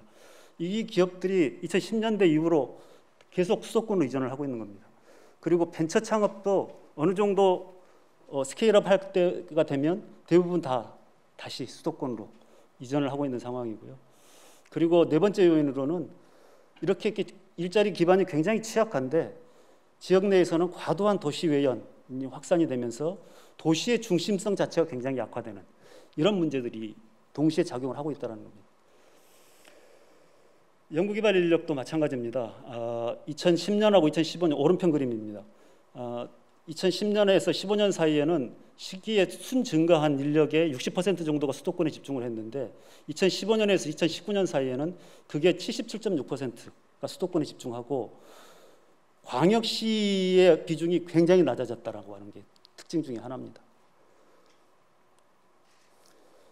그러면 네 번째로 초강역 협력권을 가지고 우리가 지역산업 혁신, 지역의 산업과 지역의 혁신을 이야기할 때 어떤 관점에서 좀 봐야 될 것이냐라고 하는 측면에서 좀 잠깐 말씀드리고 싶은데요. 제가 보기에 초강역 협력에 대한 어떤 가장 그 중요한 논의는 피터 홀이 이야기하고 있는 메가로폴리스라고 생각이 됩니다. 이거는 한번 자료를 참고해 주시면 좋겠고요. 초강역 단위의 산업협력이 왜 필요하냐라고 하는 건데 기본적으로 초강역별로 시도별보다도요 초강역권별로 특성화된 어떤 산업연관 구조를 갖더라라는 것이고요. 또 하나는 초강역 단위의 연계협력이 잘 되지 않으면서 너무 광역시도 단위로 나눠져 있으면서 산업의 어떤 정보 공유 체계도 미흡하고 그 다음에 이런 것들에 의해서 그 전후와 연관관계가 좀 제대로 작동하지 않는 그런 어떤 문제들이 있다라는 것이고요. 또 시도별로 너무 과도하게 특화하거나 너무 과도하게 차별화하면서 최근에는 융합화 경향의 융합화 트렌드에 오히려 좀 역행하는 그런 측면도 없지 않아 있지 않느냐 이런 측면에서 총학역의 단위 어떤 산업협력의 필요성을 말씀드릴 수 있을 것 같고요. 시도별로 너무 분산화된 지역혁신 시스템의 문제도 크다라고 생각을 합니다. 광역시도별로 경쟁적으로 지역혁신 지원기관들을 설립해서 소규모 기관들이 분산되어 있고 고립적으로 운영되고 있는 이런 문제가 굉장히 심각하고요. 그 다음에 지역대학 특성화되지 않고 다 똑같습니다. 모든 지역에 다 종합대학으로 되어 있고 학과도 거의 동일하고 이런 문제들이 큰 문제고요. 그 다음에 이렇게 되다 보니까 너무 시도 행정구역 단위로 임계 규모를 확보하지 못하고 있는 문제 이런 게 지금 초강역 단위 협력의 필요성을 좀 말씀드릴 수 있을 것 같습니다. 그런데 이제 과연 이게 다 그냥 초강역이냐라는 것이 아니고 저는 그 중에서도 광역대도시권 메가시티라고 하는 것이 혁신과 산업에 특히 더 중요하다라는 관점에서 말씀을 드리고 싶은데요. 기본적으로 지속적으로 성장하는 도시는 두터운 인력 시장 기반을 갖고 그 다음에 전문화된 어떤 서비스 공급자가 있어야 되고 지식의 확산 시스템들이 어느 정도 잘 갖춰지는 지역이야지만이 지속적으로 성장한 도시라고 할 수 있겠는데 이게 이제 산업의 가치 창출 방식이 변화하고 그러면서 대도시권이 고급 인력과 지식 정보가 모이고 다양한 산업들 간의 융복합이 활발하게 이루어지면서 이 대도시권이 산업 성장에 그다음에 혁신에 매우 중요한 역할을 하는 공간이 되고 있다. 이게 이런 어떤 경향은 점점 더 우리의 어떤 4차 산업혁명 시대에는 더 강화될 것이다. 이렇게 말씀드릴 수 있겠습니다. 자, 그럼 다섯 번째로 이제 마지막입니다. 이 초강역 협력에 기반한 산업혁신을 어떻게 해야 될 거냐라고 하는 건데요. 균형위에서 작년에 10월 14일 날 초강역 협력 지원 전략을 만들어냈습니다. 굉장히 많은 노력을 했다고 생각이 되고요. 우리 어떤 균형 발전의 역사에서 굉장히 중요한 진전을 이뤘다라고 저는 보고 있는데 특히 이제 특별지방자치단체에 대한 법적 근거를 만들고 초강역 특별협약들을 도입한 것들은 굉장히 중요한 성과다라고 생각을 합니다. 그런데 저는 이제 이게 시작이다. 아무튼 굉장히 큰 그릇을 만들기는 만들어놨는데 여기에다가 무엇을 담을지가 앞으로 과제다라는 겁니다. 기본적으로 초강역 협력과 메가시티는 결이 다른 접근입니다. 메가시티는 경쟁력 있는 대도시권 형성을 지향하는 것이고 초강역 협력은 그야말로 매우 다양한 기능적 공간적 협력을 포괄하는 거죠. 앞에 우리 이소영 박사님이 말씀하셨던 협력의 여러 사례들이 있는데 그런 것들을 다 포괄하는 게 초강역 협력입니다. 기본적으로 지역에서 초강역 협력, 메가시티를 이야기한 것은 처음에는 메가시티 논의를 했어요. 앞에서도 이제 두 번째 문제 제기로 옛날하고 뭔 차이가 있느냐라고 하는 건데 저는 중요한 차이가 바텀업 방식이었다. 밑에서부터 했다라고 하는 게 매우 중요하고요. 기본적으로 지역이라고 하는 것은 분화와 원심력이 작용하는 공간입니다. 다 자기 지역 중심으로 가고 자기 지역 각 지역 간의 어떤 그 경쟁하고 자기 지역 우선으로 하는 그런 어떤 건데, 그런 측면에서 보면 우리 지역 같이 하자라고 하는 것은 매우 이례적인 움직임이라는 거예요. 이 이례적인 움직임이 나타나게 된 배경이 뭐냐? 그동안 그 행정수도도 이정을 하고 그 다음에 10개 혁신도시도 만들어서 거의 250개 가까운 수도권에 있는 공공기관들을 다 이전시켰어요. 이런 어떤 빅푸시 전략의 균형발전 정책을 했는데 이게 2015년 이후로 가니까 그 효과가 이제 다 거의 약발이 다 떨어지고요. 수도권의 강력한 흡입력이 다시 작동을 하기 시작한다는 거예요. 그래서 지역에서는 이거 도저히 이렇게 가면 안 된다. 위기의식의 발로로 저는 평가를 합니다. 그리고 이런 어떤 최근의 최강의 협력에 대한 논의는 산업과 일자리의 어떤 성장 패러다임 자체, 성장의 어떤 기본적인 판이 바뀌고 있는 것을 반영한 것이다라고 보고 있는데, 그렇다면 초강의 협력을 제대로 하려면 정책 목표를 정확하게 좀 명확하게 설정을 해야 된다는 거예요. 초강의 협력이 모든 걸 다 담고 모든 걸 다 하게 하고 이렇게 해가지고는 초강의 협력이라고 하는 것이 제대로 작동하기 어렵다라는 겁니다. 그래서 중추 거점 도시 중심으로 글로벌 경쟁이 가능한 수준의 혁신 생태계 구축 어떻게 할 거냐, 이거에 좀 초점을 좀 둬야 된다, 중점을 둬야 된다, 선택과 집중해야 된다, 이런 이야기입니다. 이거는 한번 참고해 주시면 좋을 것 같고요. 그러면 뭘 해야 될 거냐, 몇 개 과제를 좀 말씀드리고 싶은데요. 첫 번째는 혁신 성장권을 설정을 좀 해서 혁신 플랫폼 구축을 하는데, 이게 모든 다 지역이 아니고 다중심적인 메가시티 리전을 만드는데 좀 중점을 좀 둬야 될 것 같고요. 지역에 특화된 어떤 제조업 연계형 지식 서비스 산업 중심으로 고부가가치, 고생산성의 좋은 일자리를 창출하는데 모든 역량, 정책 역량을 집중해야 된다라는 겁니다. 두 번째는 인재가 이제는 주요한 성장 동력입니다. 어떻게 인재를 키울 것인지 이걸 지역에서도 정말 치열하게 고민을 해야 된다, 이렇게 생각을 합니다. 특히 여기 나와 있는 것처럼 초강역권별로 데이터 기술 인력을 좀 집중적으로 양성하는 그런 어떤 사업들을 좀 추진을 해야 될 것 같고요. 여기에 대해서도 참 할 얘기가 많습니다만 시간이 없어서 그냥 넘어가겠습니다. 세 번째는 초강역 협력권 단위로 혁신 역량을 강화하기 위한 작업을 좀 해야 된다라고 봅니다. 소규모 분산형의 기술혁신 지원기관들 구조조정도 좀 해야 되고요. 그리고 여기에서 정말 제대로 역할을 할 수 있는 기관들에 대해서는 최대한 역량을 강화하기 위한 지원을 집중을 해야 된다, 이렇게 보고 있습니다.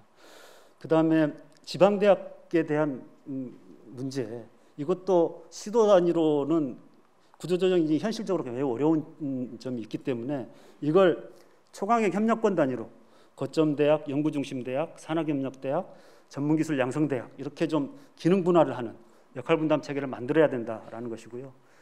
저는 지역의 사립대학이 사는 방법은 오로지 산학협력밖에 없다라고 생각을 합니다. 이 산학협력을 활성화하기 위한 지원을 어떻게 할 건지 제대로 좀 만들지 않으면 지방대학 살기 힘들다, 저는 그렇게 봅니다. 네 번째는 인재가 선호하는 지역을 만드는 겁니다. 앞에서 계속 대도시권 이야기만 해서 그러면 대도시권 말고 다른 지역은 다 죽으란 말이냐, 이렇게 말씀하실 수 있을 것 같은데요. 그렇지 않습니다.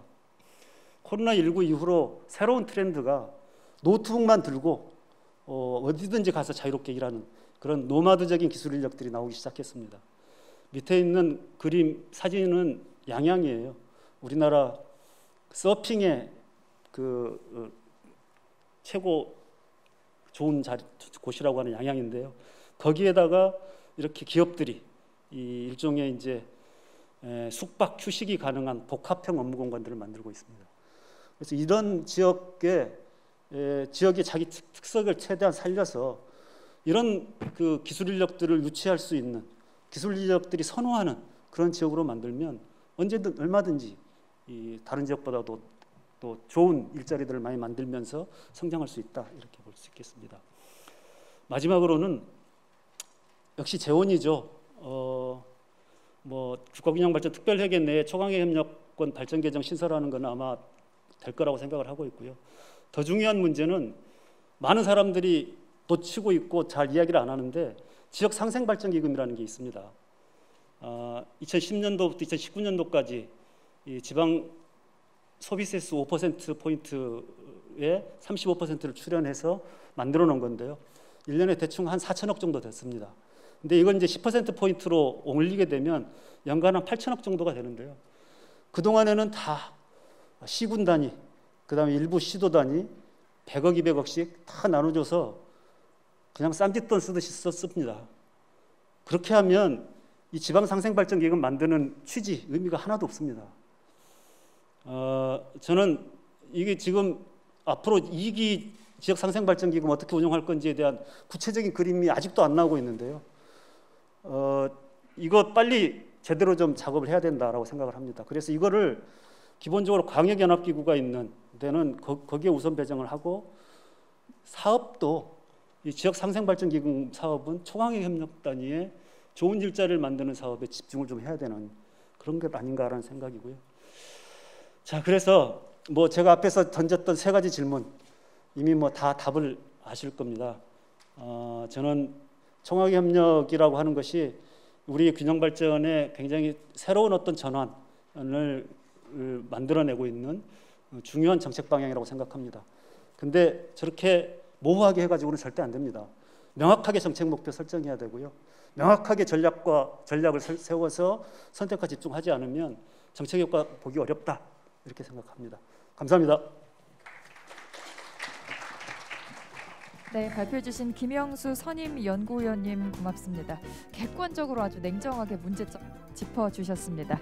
자, 이렇게 해서 첫 번째 세션 정책 발표까지 모두 들었고요. 바로 두 번째 세션 사례 발표로 이어가도록 하겠습니다. 사례 발표는 총 두 분께서 준비하고 계십니다. 자, 첫 번째 사례 발표는 부울경 초광역권 발전 계획이라는 주제로 부산연구원 장하용 연구위원님께서 발표를 해주시겠습니다. 여러분, 연구위원님께 큰 박수 보내주시기 바랍니다. 예, 반갑습니다. 방금 소개받은 부산연구원의 장하용 연구위원입니다.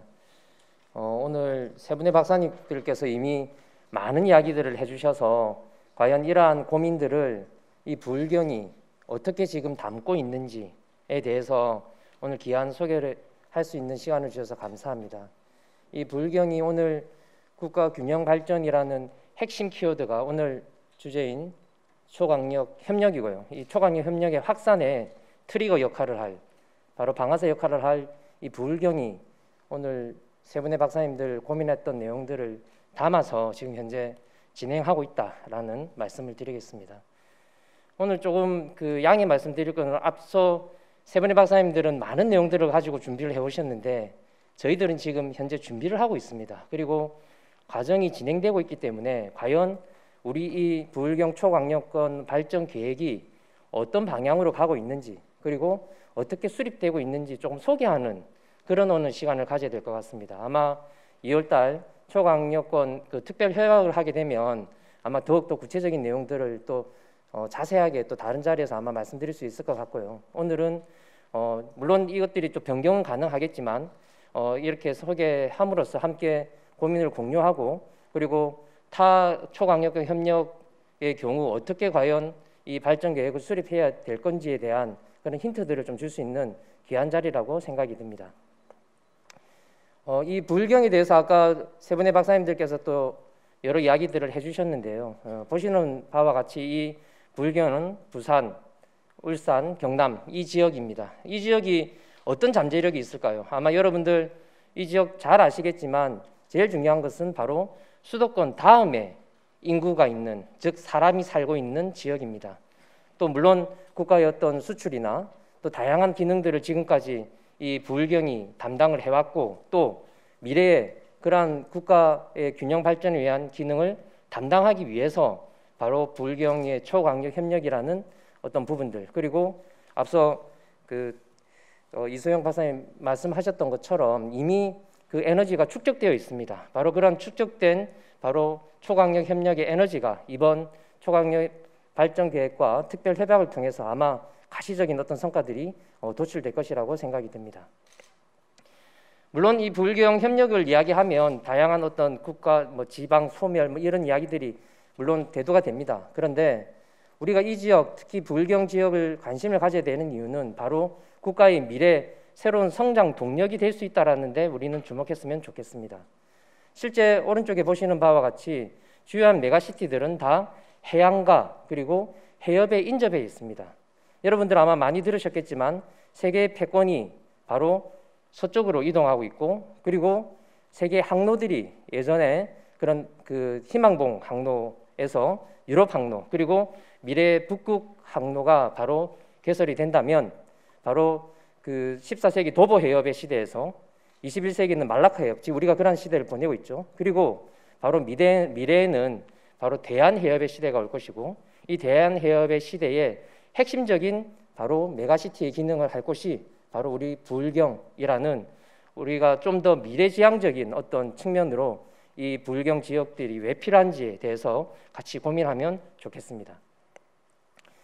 실제 이 불경 발전 계획을 수립한 이유는 앞서 박사님들 말씀하셨던 내용들처럼 이 수도권 일극 체제를 극복할 선도적인 모델을 먼저 고민한 것은 맞습니다만, 또 아울러 이러한 행정의 경계들이 형식적, 단절적 그리고 분절적으로 이루어지던 이 협력들이 이제는 본격적으로 이러한 제도들의 마련을 통해서 초강력 협력이 이루어지고, 그리고 지역이 주도하여서 바로 그 필요한 사업들을 발굴해내고, 이것들을 정부가 법적, 제도적 어떤 뒷받침이 된다면 실제적인 어떤 국가 균형 발전에 어떤 기회가 마련될 것이다라는 것이 바로 이 발전 계획의 수립 목표입니다. 그래서 아마 상반기 또 빠르면 다음 달로 지금 저희들 추진을 하고 있는데요. 이러한 그 불경의 실제적인 어떤 지방자치단체가 만들어지고, 그 지방자치단체가 과연 어떻게 나가야 하는지, 발전 계획이 어떻게 그 방향을 설정해야 되는지에 대한 내용들이 아마 이 발전 계획에 담길 예정입니다. 그리고 실제적으로 그 국내적으로는 어떻게 보면 최초의 그런 초강력화 발전 계획으로 아마 이 그 발전 계획이 수립되고 있는데요. 또 바꿔 이야기하면 처음 수립하는 것이고, 오늘 앞서 발표했던 것처럼 이 초강력 협력을 위해서 다양한 고민들이 현재 담겨져야 되기 때문에 지금 현재로도 우리 그 불경 그 지자체와 그리고 저희 지자체 연구원, 그리고 부산 불경 테크노파크를 비롯한 다양한 그 전문가들이 모여서 함께 지금도 모처에서 고민을 같이 하고 있다라고 말씀을 드릴 수 있겠습니다. 과연 그러면 우리 이 불경 지역은 어떤 비전을 가지고 진행되고 있느냐? 앞서 조금 보셨던 것처럼 실제 이제 저희들이 이러한 고민들의 최근의 고민은 2021년 작년도 3월에 이루어졌습니다. 이 계획은 동남권 발전계획 수립 공동연구라고 하는 부산, 울산, 경남 지자체 연구원들이 모여서 이러한 비전들을 작성하고, 그리고 그 비전들을 또 불경 지자체와 함께 이렇게 고민해서 만든 부분입니다. 저희가 이때 동북아시아 8대 메가시티라고 하는 그 비전을 만들고 그 목표들을 아래와 같이 설정을 했습니다. 좀 더 구체적으로 이제 하는 과정이 바로 지금 이 단계입니다. 실제 불경 초강력 발전 계획이 지금 1월달, 지금 현재도 지금 작성이 되고 있다고 말씀드렸고요. 2월 달에도 아마 지속적으로 만들어질 예정인데요. 큰 비전은 변화되지 않았지만 특별히 생활, 경제, 문화, 행정이라고 하는 4대 공동체 형성에 포인트를 맞추고 있고요. 또 이러한 그 발전 계획이 이전 발전 계획과 다른 점은 바로 예전에는 바로 그냥 불경 또 해당되는 단일 지자체가 그러한 그 작성을 하고 그냥 수립을 했다면, 지금은 정부 또 부처와 아주 긴밀하게 여러 아주 많은 다수의 어떤 컨설팅 과정을 거치고 있고, 그리고 오늘 오셨던 여러 국책 연구기관에서도 그러한 지혜들을 나누고 있기 때문에 이번 나중에 보여드릴 이 발전 계획은 이전의 발전 계획과는 좀 더 다른 또 실제적인 어떤 성과들을 낼 수 있는 발전 계획을 현재 수립하고 있다라고 소개드릴 수 있겠습니다. 이 공간 계획은 아마 여러분들 많이 보셨을 겁니다. 실제적으로 이 불경 지역의 또 다른 측면은 다른 그 초강력 협력권과는 달리 바로 해양을 다 끼고 있습니다. 그래서 이 4대 어떤 영남 그랜드 메가시티, 남해안 광역권, 남중 광역권, 지리산 광역권과 같이 어떤 4대 광역권이 3대 대도시권인 부산, 울산, 창원의 어떤 도시권과 얼마나 긴밀하게 또 이루어질 것인가에 대한 고민들이 현재 되고 있고요.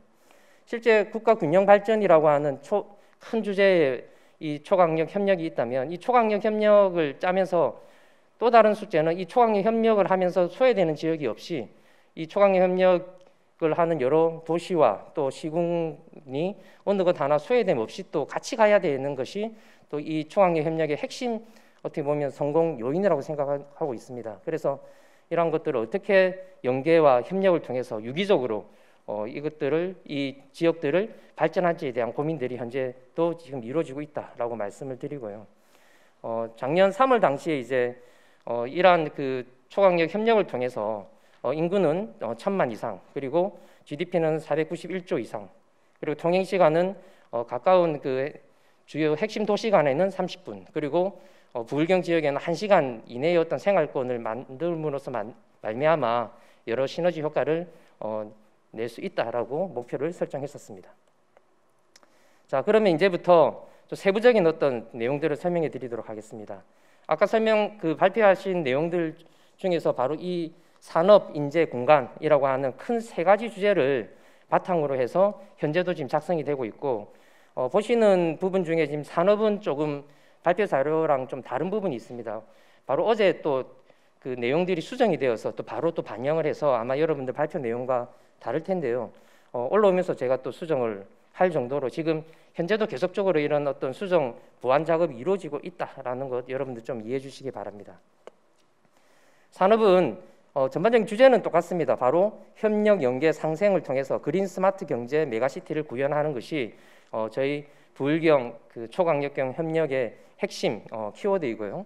목표는 바로 앞서 김영수 박사님 말씀하셨던 것처럼 신속한 어떤 산업 구도 전환과 혁신 기술을 선도하는 지역이 이 부울경이 되어야 하고, 권역권 내 연계 협력으로서 어떤 초강력 이 협력의 어떤 시너지 효과를 창출하는 것을 발전 전략으로 마련하였습니다. 그래서 저희 부울경은 현재로는 이 주력 산업은 자동차 산업, 조선 산업, 이 항공 산업이라고 하는 지역의 강점 분야를 집중 육성해야 된다라는 것으로 일단은 설정을 했고요. 이러한 그 3가지 핵심 그 주력 전략 산업이 바로 이 코어 전략 산업인 바로 수소 산업을 통해서 어떤 그 그린 경제로의 어떤 체질 변화 그리고 시너지 효과를 낼 수 있는 그런 방안들을 현재 마련하고 있다라고 소개드릴 수 있겠습니다. 그리고 이러한 3대 주력 산업과 코어 전략 산업이 혁신 성장을 지속적으로 할 수 있도록 하기 위해서는 바로 기반 산업인 디지털 신산업과 이 R&D를 지속적으로 또 저희가 발굴해내고 또 그것들이 이 관련된 산업과 얼마나 유기적으로 이렇게 연계할 수 있는지에 대한 고민들이 현재 이루어지고 있다라고 소개해드리겠습니다. 그리고 두 번째 분야인 바로 인재 부분입니다. 저희들의 또 고민은 뭐냐면 단순히 산업으로만 끝나는 것이 아니고 인재는 공간은 따로 분류되어 있는 것이 아니고 이 3가지가 얼마나 유기적으로 연결되어 있느냐는 고민들을 하고 있습니다. 그래서 방금 앞서 발표드렸던 이 산업에 우수한 인재가 머물고 찾아오는 이 부울경을 만들기 위해서 지역혁신 플랫폼, 캠퍼스 혁신파크, 초강력형 공유대학과 같은 지역혁신에 대한 부분을 대학이 감당을 하고 또 지역의 혁신 기관들이 그러한 기능을 담당을 해서 우수한 인재가 찾아오고 또 방금 발표드렸던 산업이 또 산업에 우수한 인재들이 공급될 수 있는 이런 선순환 구조를 만들어내는 것을 목표로 지금 현재 발전 계획이 수립되고 있고요. 아울러 그 공간의 혁신과 공간의 압축이라고 하는 2가지 키 포인트를 가지고 이러한 어떤 산업과 인재들이 얼마나 유기적으로 연결을 하고 바로 1시간 어떤 생활권을 통해서 초강력 협력을 가속화할 것인가에 대한 고민들이 현재 이루어지고 있습니다. 그래서 물류 플랫폼이나 도시 융합 특구 혁신 도시 또 기타 또 메가 2030 부산 세계 박람회와 같은 그런 그 메가 이벤트들을 이 부울경 지역이 함께 고민하고 함께 협력함으로써 말미암아서 성공적으로 추진할 수 있는 방안들을 현재 고민하고 있다 말씀드리겠습니다. 그리고 앞서 설명드린 바와 같이 이 산업, 인재, 공간 부분을 어떻게 하면 좀 더 긴밀하게 연계시키고 동반 상승 시너지 효과를 낼 것인가에 대한 고민들이 현재 발전 계획에 지금 담아지고 있고요. 오늘 이렇게 조금 개괄적인 내용만 말씀드려서 죄송드리고 다음에는 아마 좀 더 구체적으로 또 아마 여러분들 손에 잡히는 부분들을 말씀드릴 수 있을 것 같습니다. 이 불경 지역이 생각보다 많은 이 메가시티에 대한 이슈들에 대한 관심들이 있습니다. 그런 관심들이 오늘 이 자리에도 바로 같이 있는 것 같고요. 여러분들 불경 이 초강력권 협력이 성공적으로 추진될 수 있도록 많은 관심과 협력을 부탁드립니다. 감사합니다. 네, 장하용 연구위원님 발표 감사합니다. 부울경 지역의 초광역경 발전 전략에 대해서 개괄적이라고 말씀해 주셨지만 그래도 확실한 방향성을 제시해 주셨습니다. 자, 두 번째 사례 발표 청해 들을 텐데요. 두 번째 사례 발표 주제는 충청권 초광역 협력을 위한 전략과 추진 사업입니다. 발표는 대전 세종연구원 여민섭 책임연구원님께서 발표해 주시겠습니다. 여러분 연구위원님을 큰 박수로 환영해 주십시오. 네, 방금 소개받은 여민섭입니다. 부울경 다음에 하는 게 좀 부담이 돼요 항상. 왜냐하면 좀 비교가 돼서 부울경보다는 저희가 좀 늦게 출발했지만 충청권 총학역 협력을 위한 전략은 어떤 것이 있고 추진 사업은 어떻게 지금 마련하고 있는지에 대해서 간단하게 설명드리겠습니다. 지금 앞에 보시는 것처럼 충청권에서는 지금 이 그림이 좀 압축적인데요. 수도권과 그다음에 강원권, 환항해권, 대구 경북권, 동남권, 광주 정남권의 중심에 있습니다. 그리고 사실 세종시라는 행정도시, 행정중심 복합도시가 있고 또 제2의 수도권이라는 별칭도 있습니다. 근데 이런 상황에서 어떻게 우리가 경쟁력을 강화할 것인가? 일단 인구 규모는 전국에 10.7%밖에 되지 않지만 GRDP 수준은 한 12.5%. 그러니까 인구 대비 그 생산량은 조금 높은 지역이라고 볼 수 있습니다. 이제 다만 수도권에 조금 종속되어 있는 부분과 또 규모의 경제가 안 되기 때문에 조금 어려운 그런 산업 생태계나 생활권의 어떤 연계 구조 이런 부분 어떻게 해결할 것인가에 대해서 고민을 했습니다.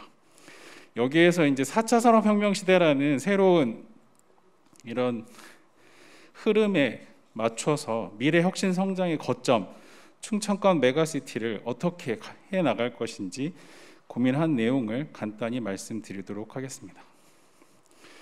그동안 중앙지도의 국가균형 발전과 총학권 정책이 2000년대 중반부터 본격적으로 돼서 저희가 광역권이란 이름하에 충청권도 충청광역권, 충청권, 광역경제권, 초광역개발권 이런 등등의 용어들을 쓰고 있습니다.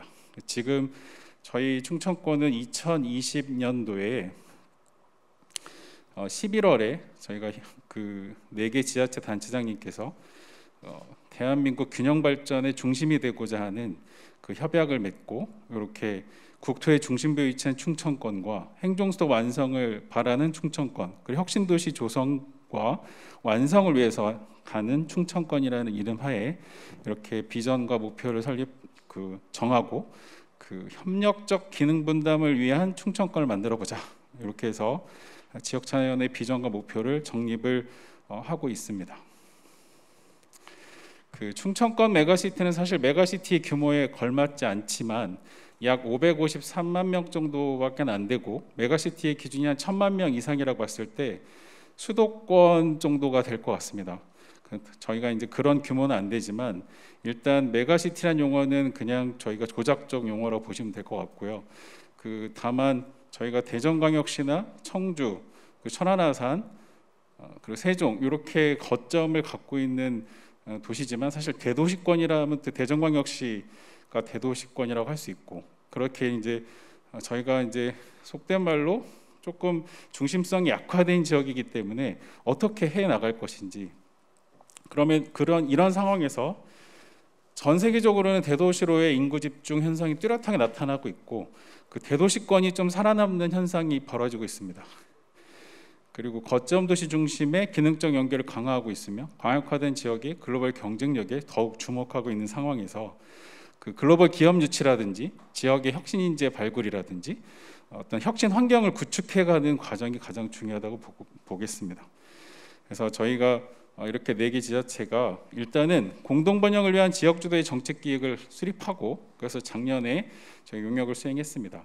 그리고 상승 발전을 위해서 그 연대 협력 기반의 전략 수립. 그래서 저희는 연대 사업과 협력 사업의 2가지 유형으로 구분하였습니다.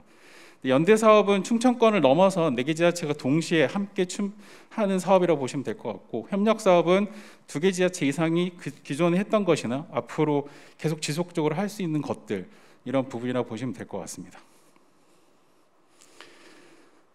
이 부분은 자료로 가늠하겠습니다. 일단은 저희들이 지자체 단체장님들이 합의한 사항을 중심으로 지역 현안 사업을 좀 발굴해 달라는 주문이 계셨습니다. 이제 여기에서 이제 저희가 그 광역철도망이라든지 이제 혁신 환경 구축이라든지 뭐 여러 부분에 있어서 저희가 논의를 하고 있었는데, 그때 이제 분야별 협력 사업 위주로 해서 그 생활권과 경제권을 하나의 그 권역으로 만들 수 있는 그런 사업을 발굴해 주십사 하는 주문을 하셨고, 그런 과정에서 충청권 메가시티 갖고 있는 강점, 약점, 기회, 위기 요소는 뭐 자료로 가늠하겠으나, 지금 보시는 것처럼 충청권은 가운데 경부축을 중심으로 많이 투자되었기 때문에 저희들은 동서축으로 좀 확대할 수 있는, 그래야지 하나의 생활권과 경제권을 형성할 때 유리할 거라고 생각했습니다. 그래서 이렇게 동서축 방향에 좀 관심을 많이 갖게 됐고요.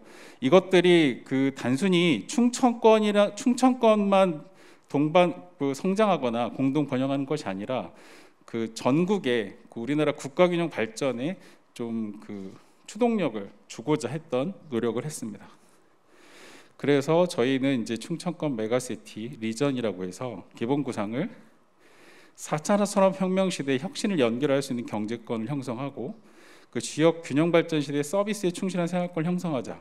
이 부분은 당연한 말일 수도 있는데요. 저희가 세종시가 행정수도로 완성이 될 경우 단순히 세종시가 충청권에 위치하고 있다는 것만으로에 너무 저희가 기뻐할 게 아니라, 이것들이 전국으로 연결되고 결국에는 행정 서비스망을 서비스를 이렇게 전국으로 이렇게 전달할 수 있는 그런 초광역 차원의 어떤 공간 구조를 가져야 된다고 생각을 했습니다. 지금 보시는 파란색 부분이 천안, 아산, 대전, 청주, 세종이 되겠는데요. 여기에 이제 요 4개의 거점을 중심으로 혁신 허브라 해서 혁신 도시라고 명명된 것들이 어떤 트라이앵글 축을 이루고, 그다음에 이제 동서축이 상대적으로 조금 이 영향권이 적다고 해야 될까요? 그래서 충주권과 그 서산권을 중심으로 해서 주변에 혁신이 전파될 수 있는 이런 공간 구조를 갖췄습니다. 그래서 기본 방향은 크게 초광역 차원의 경제권 중심성을 확보하되, 이 단순히 경제권 중심성이 아니라 분업화된 산업 구조를 확실히 구축해 보자. 생활권 차원에서는 다액 거점 네트워크를 형성하고, 문화권 정체성은 저희가 125년 만에 충청도라는 이름을 하나로 뭉치게 되었습니다. 이미 그 전에도 저희는 문화적으로 충청도라는 어떤 문화적인 정체성을 가지고 있기 때문에 이런 부분들에 있어서 다소 조금 후발주자지만 그래도 그 문화적 동질성이 확보됐다고 보고, 우리 금강 지역이나 금강 지역을 중심으로 한 이런 충청권에 어떤 힘을 모아보도록 노력했습니다. 거점 도시 말씀드렸듯이 기존은 인구 300만 명 이상의 어떤 네트워크의 중심 도시로 명명을 했고요. 균형 발전 거점이 될 수 있는 혁신 도시는 이제 미래형 성장 거점으로 보고, 아직은 미성숙해 있지만 혁신의 허브 역할을 할 수 있도록 했습니다. 그다음에 혁신의 그 스포크 역할을 할 수 있는 지역 연계 생활권이라 해서 연계 도시를 충주와 서산으로 해서 인구 20만 명 내외 이렇게 기준을 설정해서 거점을 이렇게 공간 구조를 구축했습니다. 충청권 메가시티의 비전입니다. 말씀드렸는데 4차 산업혁명 시대 미래혁신 성장 거점을 저희가 만들어 가겠습니다. 여기에서 이제 중요한 것은 하나의 생활권과 경제권이라고 말씀드렸는데, 경제권은 그 4차 산업혁명 혁신 엔진으로서 저희가 선택한 것은 가속기를 중심으로 한 혁신의 중심을 제대로 만들고, 그 다음에 바이오헬스 분야, 그다음에 국가 탄소 중립 분야, 미래 자율주행, 그다음에 메타버스, 인공지능 이런 부분들을 이런 차원에서 소프트웨어 경쟁력을 갖추면서도 저희가 바이오헬스나 탄소 중립 같은 경우는 그 전국에 거점 역할을 할 수 있는 그런 그 혁신 엔진을 갖추도록 노력하겠습니다. 그리고 다만 저희들이 이렇게 역할 분담 체계를 구축하는 과정에서 4개 지자체가 묶여 있다 보니까 사실은 그 이상적으로 광역권을 형성하는 건 중요하지만 이게 규모의 경제가 저희가 애매한 지역이기 때문에 차별화된 어떤 역할 분담을 해보자. 그래서 저희가 행정수도, 과학수도, 환경수도, 문화수도라는 어떤 닉네임을 가지고 할 수 있는 이런 시나리오, 그러니까 수도권 연담화가 될 수 있는, 그러니까 만약에 수도권이 너무 확장이 돼서 충청권까지 흡수할 경우의 시나리오가 있고, 행정수도가 제대로 완성됐을 때 어떤 분권 구조가 제대로 했을 때 메가시티 리전으로서 신균형발전 지대로 충청권 메가시티가 나갈 수 있도록 이렇게 역할 분담 체계를 구축해 보았습니다. 그래서 그 저희가 첫 번째로는 그 주력 산업의 초광역 클러스터 구축, 아까 제가 말씀드린 4개 아니 5개의 혁신 엔진을 중심으로 하되 그 충청권은 가속기가 2개나 있습니다. 그래서 저희들이 이 가속기 인재도 육성하고 초광역 공유대학도 운영하면서, 그러니까 혁신을 위해서 인적 공급 체계도 같이 가고자 했습니다.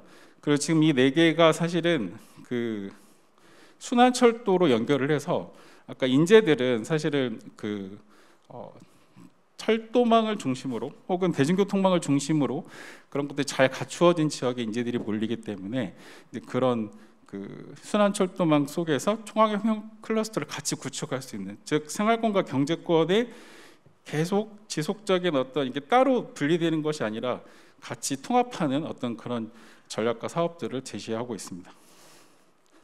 그다음에 두 번째로는 미래 신산업 테스트베드를 구축해서 저희가 바이오랩 센트럴이라든지 바이오 파운드리 구축이라든지 자율주행 상용화 지구라든지 뭐 이런 그 신산업에서 얘기하는 테스트베드를 저희 충청권 안에 구축을 해서 그 혁신을 창출하는 것뿐만 아니라 그런 혁신들을 시험적으로 다 저희가 테스트해보고 이것들을 전국으로 확산하는 구조를 가지도록 하겠습니다. 세 번째는 탄소 중립 대응 신재생에너지 산업 육성인데요. 이 부분은 그 서해안권의 화력 발전소가 대부분 정말 많습니다. 그러니까 이 화력 발전소를 이제 폐쇄하고 2050년 탄소 중립 시대로 전환하는 과정에서 저희가 신재생에너지 산업을 육성하는데 그 앞장서고자 했습니다.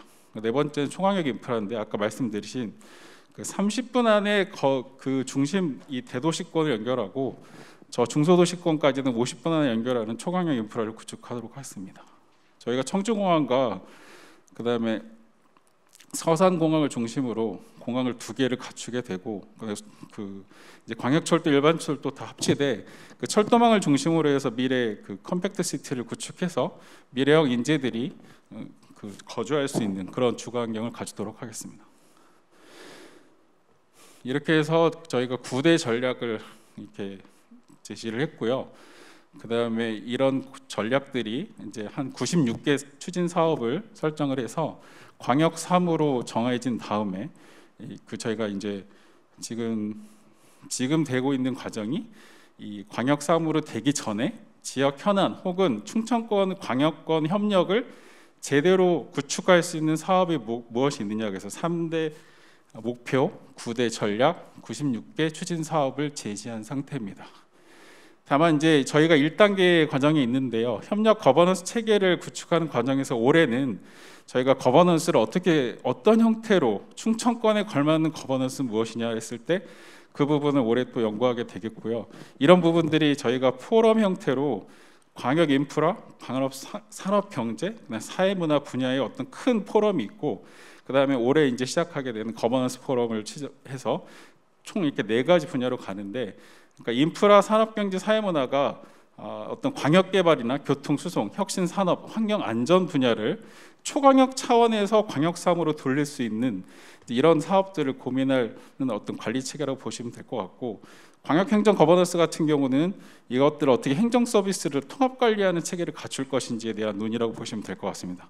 이렇게 해서 저희가 2025년 행정구역 통합을 목표로 하고 있지만 이 부분은 이제 올해하고 내년이 잘 이렇게 돼서 충청광역청을 잘 설립하고 운영하고 그 다음에 25년 이후에는 행정구역 통합을 목표로 하고 있습니다.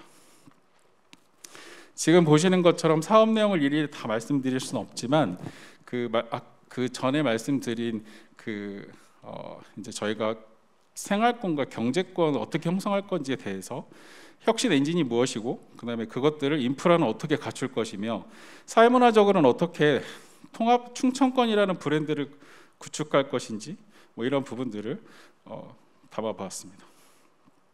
산업경제는 지금 이렇게 그 혁신 엔진을 중심으로 연결이 될 수 있고 그 중심성을 제대로 확보할 수 있도록 이렇게 노력하고 있고요. 나머지는 자료로 가름하겠습니다. 그리고 인프라 차원은 지금 3050 생활권을 구축하되 이 거점 도시와 연계 도시 그리고 혁신 도시가 잘 어우러질 수 있는 유연하게 그리고 강력하게 연결되는 구조의 메가시티를 지향하고 있습니다.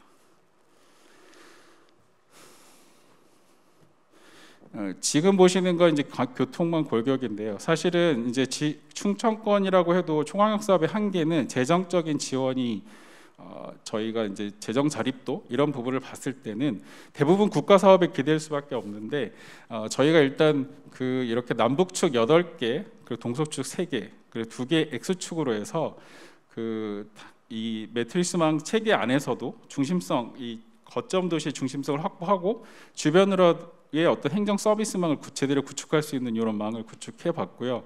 그래서 이런 것들 미래 교통 체계까지 다 구상을 해서 정리했습니다. 그리고 이런 자연 통합이나 사회 인프라 환경 통합 관리 체계를 구축했고, 그다음에 지역성 기반의 충청필 문화관광 향유 네트워크 경쟁력 강화라는 목표 아래 이렇게 경쟁력을 갖출 수 있도록 이런 사업들을 예시했습니다. 네.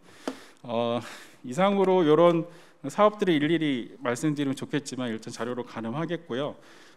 충청권은 일단 단일 생활권과 경제권이라는 부분만 강조하고 싶습니다. 이제 통합번호 거버넌스 제대로 구축해서 광역 사무 중에서 지금 현재 논의되고 있는 건 지자체에서 이제 지속 사업이 있고 계속 그 지자체가 이제 따로 이렇게 광역 계정을 만들어서 하는 사업이 있고, 그 다음에 초광역 차원에서 진짜 정부에다가 요구할 수 있는 사업들 이런 부분을 구분해서 아까 말씀드린 96개 사업 이외에도 각 지자체에서 원하거나 혹은 같이 연합할 수 있는 사업들을 더 지금 예리하게 깎아 나가고 있는 과정입니다. 이상으로 발표 마치겠습니다.